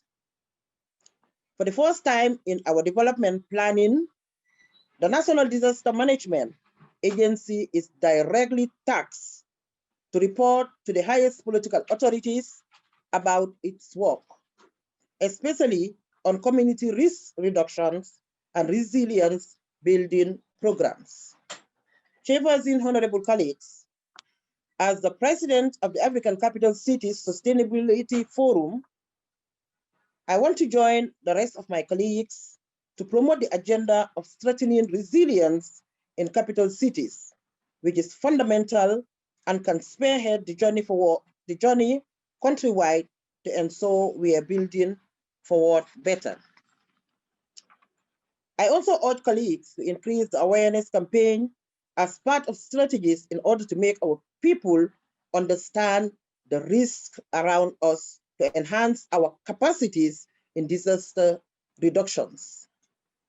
Colleagues, regardless of our political differences, we should work with our central governments for a sustainable city and to develop our local DRR strategies that are aligned with the MCR 2030 agenda. Honorable Chairperson, I am concluding in making a call for action to my entire colleague mayors and governors in Africa to ensure our cities have resilience policies such as city DRR strategies and to invest more in socio-economic development as it is key pillar for progress of our cities.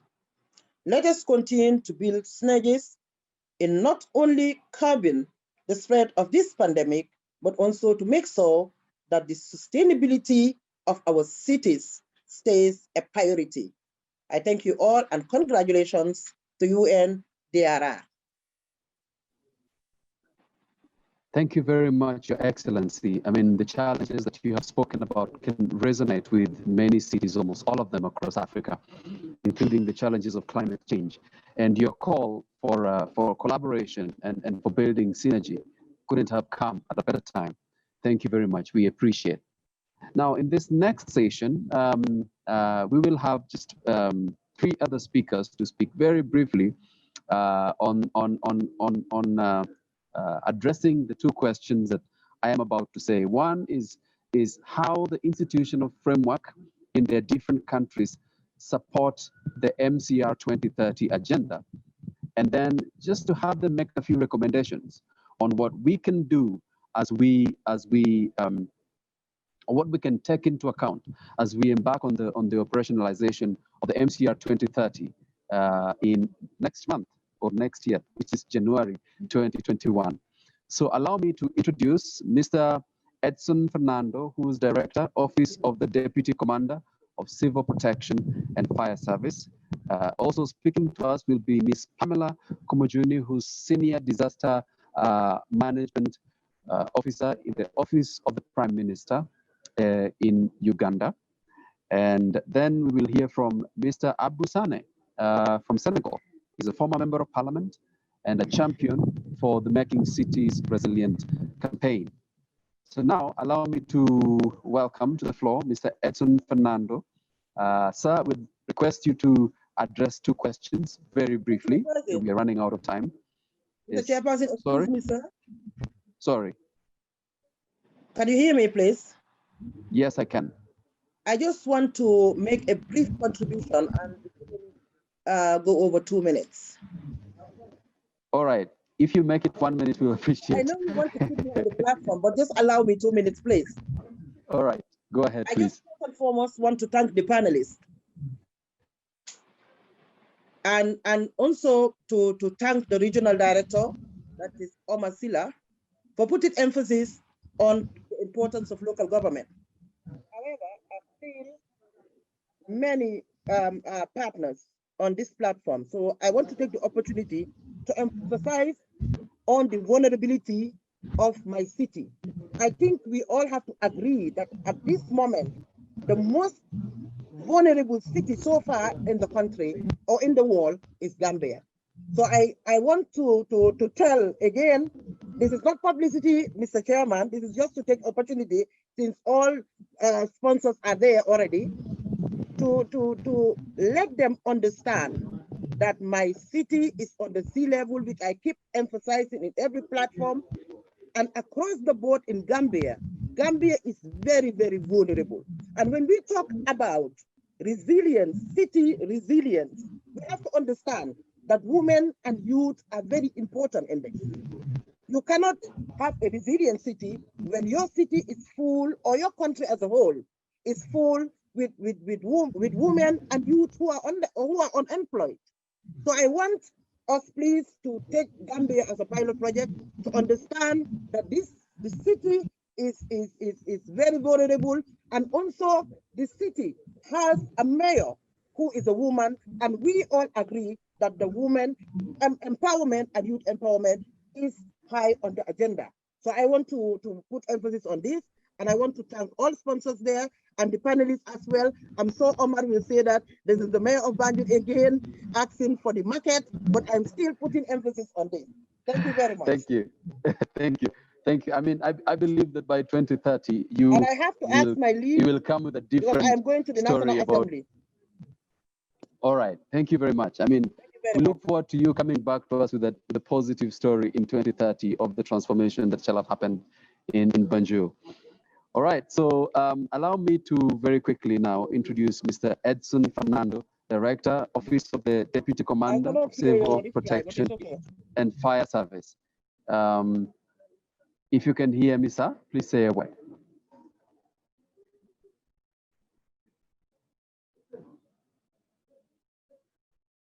Edson?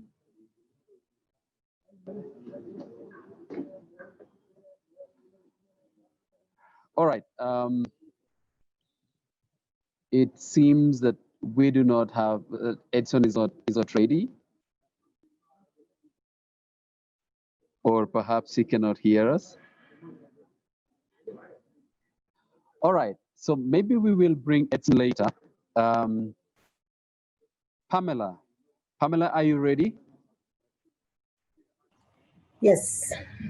Thank you very much and very good to see you. So we will ask you to respond in your very brief presentation on how the institutional framework in Uganda will support the MCR 2030 agenda.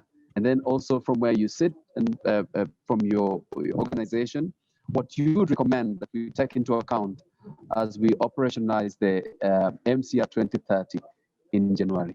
Thank you very much and welcome. Okay, thank you so much, David. I hope I'm audible enough. Good morning, good afternoon, good evening, ladies and gentlemen. Just to quickly add my voice on the previous speakers to congratulate UNDRR and all your partners on this important occasion where the MCR 2030 is being launched. Maybe just to start off, David, is listening from where we started, I couldn't help thinking and truly acknowledge that Africa specifically is indeed urbanizing, but my own reflection, I kind of felt like, and this is something that we all need to take note of, I feel like the rate of urbanization in Africa and sub-Saharan Africa for this matter is sort of superseding our rate of planning. And thankfully, we have a lot of representatives from the cities, from the local governments and other, stakeholders. And I think that is something that we need to really take note of to make sure that we are kind of keeping the same pace with the vast populations that are moving into the urban centers from the rural areas, but also to catch up with the pace at which our different local jurisdictions are actually being designated as cities. Now, coming specifically, for example, to Uganda, yes, you have been to Kampala, for example, David, yourself, and maybe a couple of other people, but it would be, you would like to probably note that as of today, the government gazetted another 11 former municipalities into a city status. So meaning moving forward, as Uganda, we shall no longer have one city known as Kampala, but we'll have a total of about 12 cities. So to us as Uganda, this agenda, the MCR 2030 is really important. And we are really looking forward to see how we can encourage all our stakeholders, especially in the new cities. Kampala, of course, is represented, but especially the new cities, to make sure that they can come on board and embrace this campaign and see what lessons they can actually pick up and experiences that they can use in making sure that they develop the new cities sustainably. In terms of the institutional framework and how we are able, for example, as Uganda, to support the whole ambition of MCR 2030, I would like to say that we have a policy for disaster preparedness and management, for example, that has been running since 2011. And thankfully, when we were formulating that policy, it was a little bit, I think, futuristic. We have an institutional framework for implementing that policy, which runs right from the national level up to the lowest level. that we have in Uganda. But in between, importantly, where I want to point myself to is we actually have a provision for city disaster management policy committees as well as technical committees.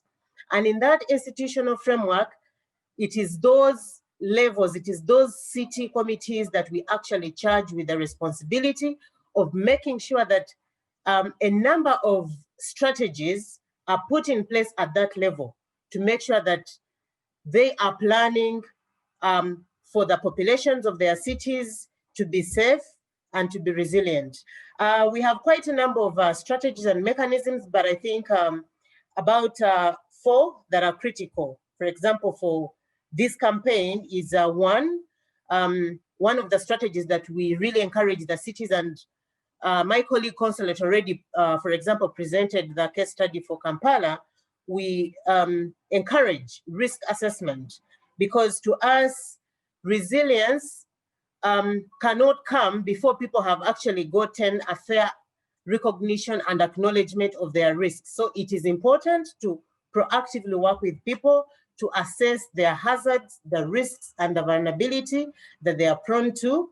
And in that way, then we can collectively plan on how to mitigate, how to prevent, to mitigate, prepare, and respond to any residual impact that comes from those risks. And then thereafter, we are able to assess the gaps to be able to see how we can actually enhance the ability and the capacity of the populations to withstand the disaster risks, as well as, of course, recover.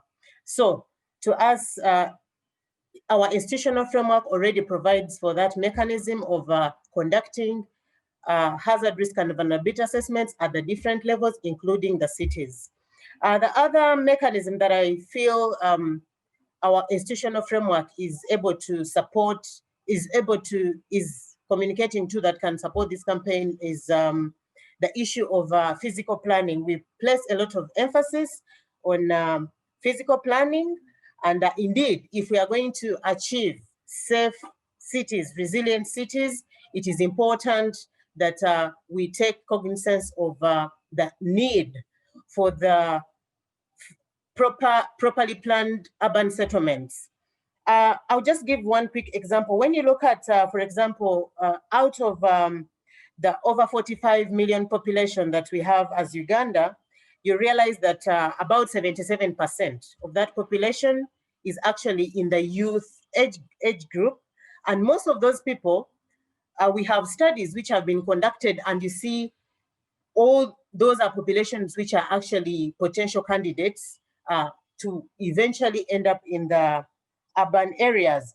But that said, if I, for example, just focus on, for example, the metropolitan Kampala city, we realized that for the last 3 to 4 years, every other year, the population of Kampala is increasing by a margin of over 5%. So an average of 160,000 every single year are coming into the metropolitan Kampala. But of course, now there, the big question is, in most cases, all those newcomers actually always end up in those informal settlements, which sometimes we call the slums. So in other words, the question, the big question, and this is where some what we need, some of the issues we need to address under this campaign is this increasing population that we see coming into cities, both the new cities and the existing cities. Is it actually already reflected in the plans, in whether it is the physical planning of the settlements, whether it is the service delivery plans, just the holistic picture? So to me, those are some of the other issues we need to really focus on. And then in terms of how our existing institutional framework also can support this campaign is we also put a lot of emphasis, for example, on partnerships and cooperation. David, you rightfully mentioned that cities are not built by individuals.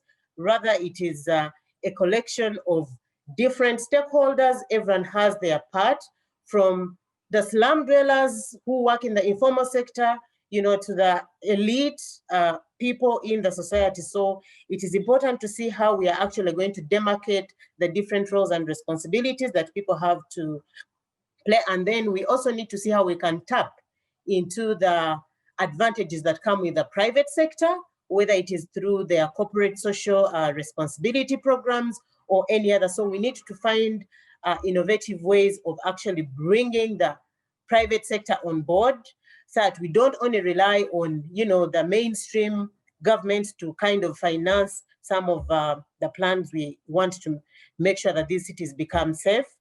And that can be best achieved through building effective partnerships and, of course, strong cooperation points. Then, of course, one last mechanism we cannot ignore is the media, the use of, media.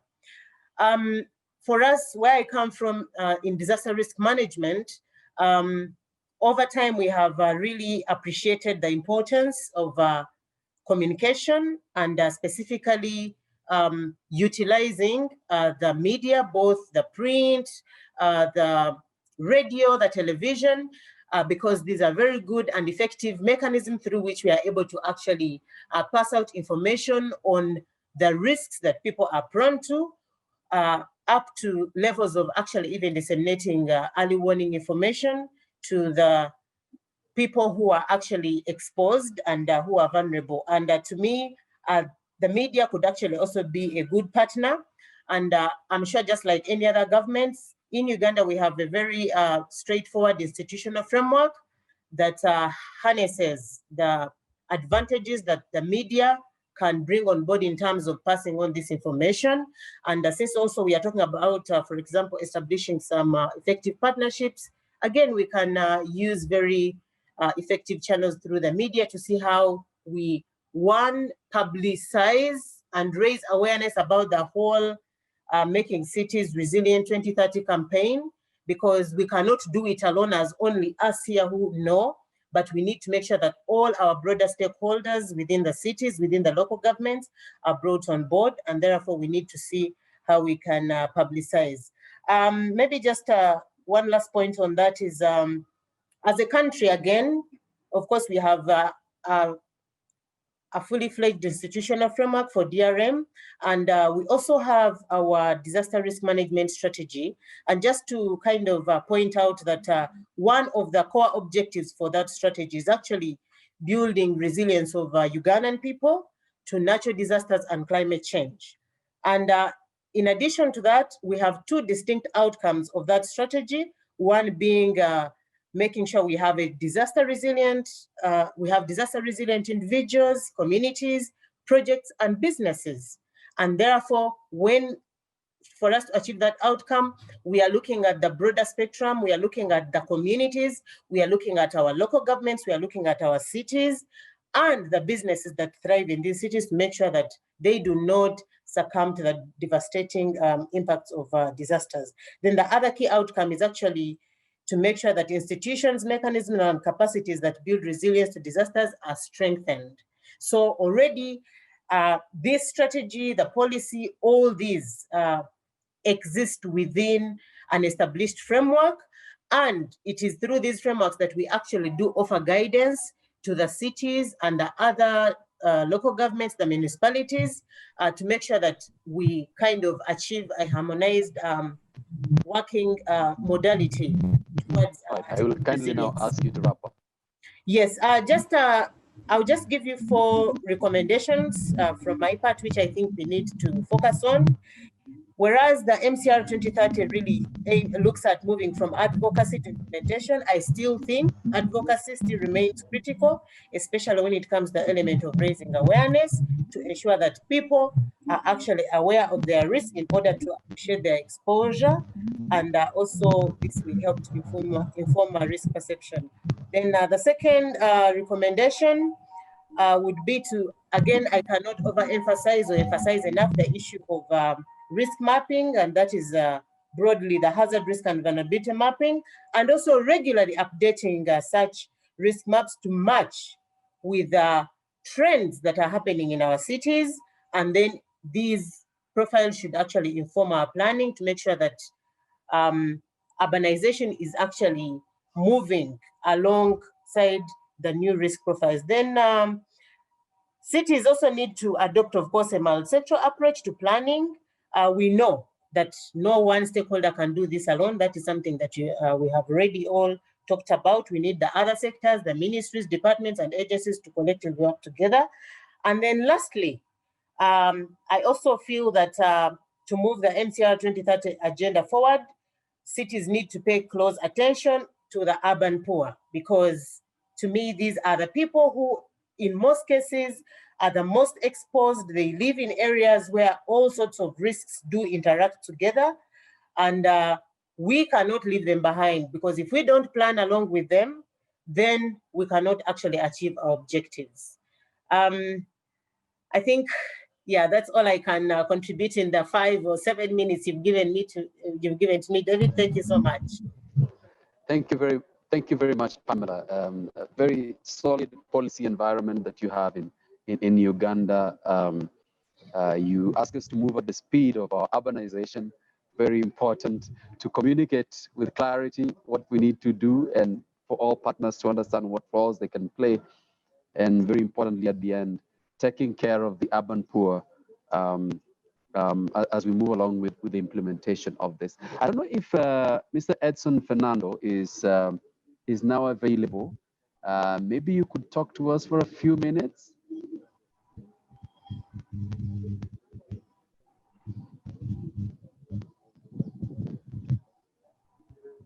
Mr. Edson, are you with us?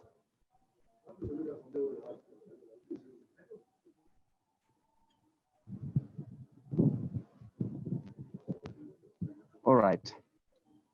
All right. So allow me now then to introduce a friend, Mr. Abdul Sane, former member of parliament and the champion for the MCR campaign. Mr. Abdul Sane, can you hear me?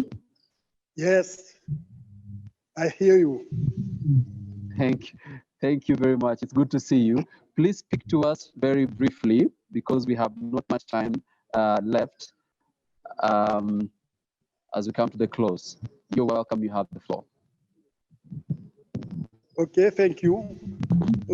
Let me speak French. Please. Chers participants, Madame la représentante spéciale du secrétaire général des Nations Unies en charge de la réduction des risques de catastrophes, Monsieur le représentant du Bureau régional africain des Nations Unies pour la réduction des risques de catastrophes, Mesdames, Messieurs les agents du Bureau des Nations Unies pour la réduction des risques de catastrophes, chers participants, permettez-moi de remercier et de rendre un hommage au Bureau régional africain pour l'excellent travail qu'il déroule et pour la confiance qu'il place sur ma modeste personne, au point de me faire cet honneur de pouvoir intervenir à ce panel. Je vais juste intervenir pour tracer mon parcours en tant que champion et dans un second temps faire le point entre le niveau local et le niveau national dans la réduction des risques de catastrophes. En ma qualité de champion, j'ai pu aider des segments à se constituer en réseau en faveur de la réduction des risques de catastrophes. C'est le cas avec le réseau des femmes, des journalistes, des universitaires, des élus locaux et des parlementaires. J'ai aussi facilité le rapprochement entre les différents acteurs de la réduction des risques de catastrophes et le point focal national. Un point focal très disponible et très ouvert. J'ai aussi demandé et obtenu de ce point focal national la formulation d'une circulaire demandant aux gouverneurs de région et aux préfets de département d'aider par la sensibilisation les collectivités locales à créer en leur sein une commission dédiée à la réduction des risques de catastrophes.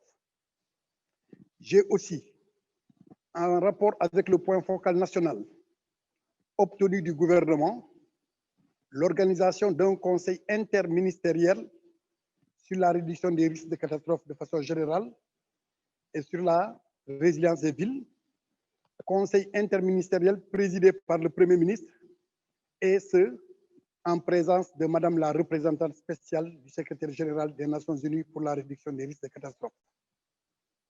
J'ai aussi, avec le soutien de l'Assemblée nationale et du gouvernement, pu organiser une conférence des parlementaires ouest-africaines sur la place de la réduction des risques de catastrophes dans l'atteinte des objectifs du développement durable.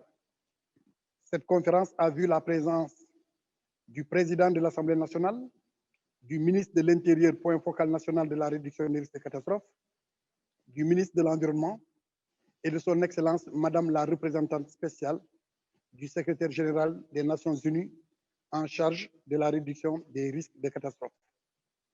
J'ai contribué, grâce au soutien de l'USAID, à la mise en place d'un master ouest-africain dédié à la réduction des risques de catastrophes au sein de l'Université Gaston Berger de Saint-Louis. C'est l'occasion pour moi de rendre un hommage appuyé au principal acteur de ce master. Il s'agit de feu M. Diack. Je donnais personnellement un cours relatif à la vulnérabilité. Mes hommages s'adressent également au Bureau régional africain de l'UNASDR pour son appui en livres et documents de très haute qualité. À cette occasion, le directeur de la protection civile ainsi que l'actuel secrétaire général du ministère de l'Intérieur, alors gouverneur de Saint-Louis, ont pris part à cette cérémonie. Je profite de cette occasion pour leur exprimer nos sentiments de profonde gratitude. À ma qualité de champion, j'ai pu effectuer un certain nombre de missions en Afrique pour animer des conférences, échanger d'expériences. Récemment, à ma qualité toujours de champion, j'ai initié une idée en vue de mobiliser nos artistes, musiciens surtout, autour de la problématique de la réduction des risques de catastrophes, mais surtout de la promotion des villes en faveur de la résilience. Enfin, à ma qualité de champion, j'ai eu l'honneur de préfacer un livre qui porte le titre de Résilience et qui est écrit par une collègue du Portugal du nom de Madame Teresa Vicente. La version électronique est disponible. À ma qualité de champion, j'ai compris que je dois me battre pour me faire élire et pouvoir partager et influencer mes collègues élus au niveau local. Aujourd'hui, je suis élu conseiller départemental de Ziguinchor, une province au sud du Sénégal. Ainsi, après être élu, je préside la commission de l'environnement, de l'aménagement du territoire, de l'urbanisme, de l'habitat et des domaines. Avec le soutien du point focal national, nous avons pu obtenir du gouvernement la prise en compte de la réduction des risques de catastrophes à travers le Code des collectivités locales qui a confié la réduction des risques de catastrophes au conseil départemental. Selon l'actualité, à ma qualité toujours de champion, j'interviens à travers des contributions écrites, presse écrite ou locale ou orale, radio-télévision, pour marquer mon point de vue. Enfin, pour me résumer, j'ai eu à réaliser l'étude relative au cadre juridique et institutionnel de la réduction des risques de catastrophes sur demande de la Croix-Rouge dans le cadre d'un projet qui a uni le PNUD et la Fédération internationale de la Croix-Rouge. Pour moi, la réduction des risques de catastrophes, la bataille pour la promotion d'un environnement urbain durable est un projet noble. Je veux être parmi ces nombreux citoyens qui en font leur préoccupation majeure. Je suis sentinelle de la réduction des risques de catastrophes et ce, pour toute ma vie jusqu'à mon dernier souffle. Je termine en remerciant tous les agents du Bureau des Nations Unies pour la réduction des risques de catastrophes, toutes générations confondues, le Bureau régional africain, ainsi que l'ensemble des représentants spéciaux du secrétaire général qui se sont succédés, n'est-ce pas? Je leur présente à eux tous mes remerciements pour leur soutien. Alors, il m'a aussi été demandé de faire le lien entre le local et le national dans le cadre de la réduction des villes et dans le cadre de la campagne en faveur des villes résilientes. À ce niveau, dans bien des pays africains, d'énormes progrès sont en train d'être notés dans la promotion de la prévention des risques de catastrophes. Au Sénégal, une importante innovation a vu le jour à travers la communalisation intégrale, c'est-à-dire qu'au Sénégal, tout est commune, ce qui permet d'effacer les inégalités entre l'espace rural et l'espace urbain. Cette volonté politique se traduit ainsi par la mise en place de projets en vue d'une meilleure maîtrise de l'espace, par l'aménagement et la planification. Il existe ainsi un cadre institutionnel de dialogue entre le niveau local et le niveau central, le Haut Conseil des collectivités locales. Grâce à ce cadre, il y a plus d'harmonisation et mieux de coordination entre les différents niveaux, local et national, ce qui contribue de façon significative à promouvoir une politique en faveur de la réduction des risques de catastrophe. Aujourd'hui, je suis optimiste par rapport aux perspectives, malgré quelques limites conjoncturelles liées aux ressources et aux aléas politiques. Cet optimisme explique aujourd'hui mon initiative consistant à créer une association panafricaine dénommée Association africaine pour la promotion de la réduction des risques de catastrophe. Ce cadre permet de capitaliser et de mutualiser les différentes expériences de chacun des membres en vue de déboucher sur des actions concrètes. Je vous remercie. Thank you, my brother Abdusani, for your statement, and I look very much forward to looking and reading your books or learning French before I read your books. I think my friend David has gone, and I think this is the last speaker we have on the list. I don't believe that Edson is back online. So since we have gone over time, I would like to first of all thank all the colleagues who spoke and the honorable mayors and members of the international and regional organizations that have participated.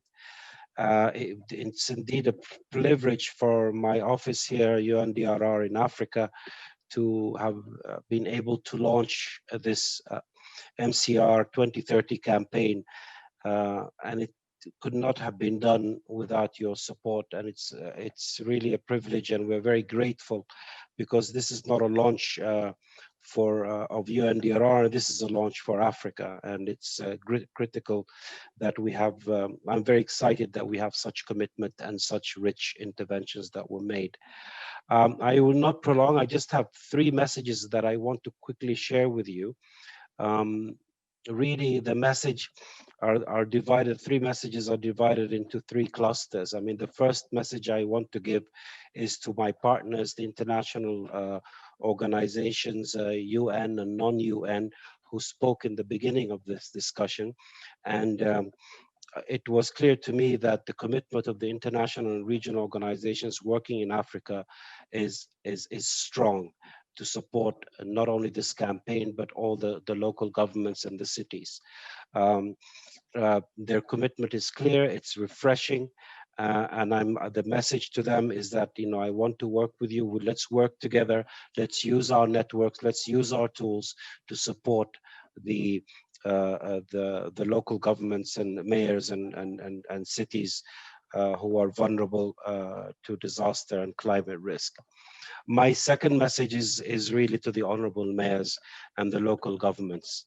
I think you've heard the commitment from the international and regional organizations. It is clear we are here to support you. I do invite you, if you have not done so, to sign up to the MCR 2030 campaign and to begin placing yourself within the three categories that were mentioned earlier in the PowerPoint presentation: category A, B, or C. As you will recall, they give an illustration of where the city stands, and based on that, we can intervene and start working with you based on your level of progress that's been made, that you have made in terms of disaster risk reduction at the local level. My third message is to the journalist. You have noted that the moderator of this event is from a journalistic background, or is actually a media person. So it's also proof of the fact that the role of journalists and the media in disaster risk reduction is critical.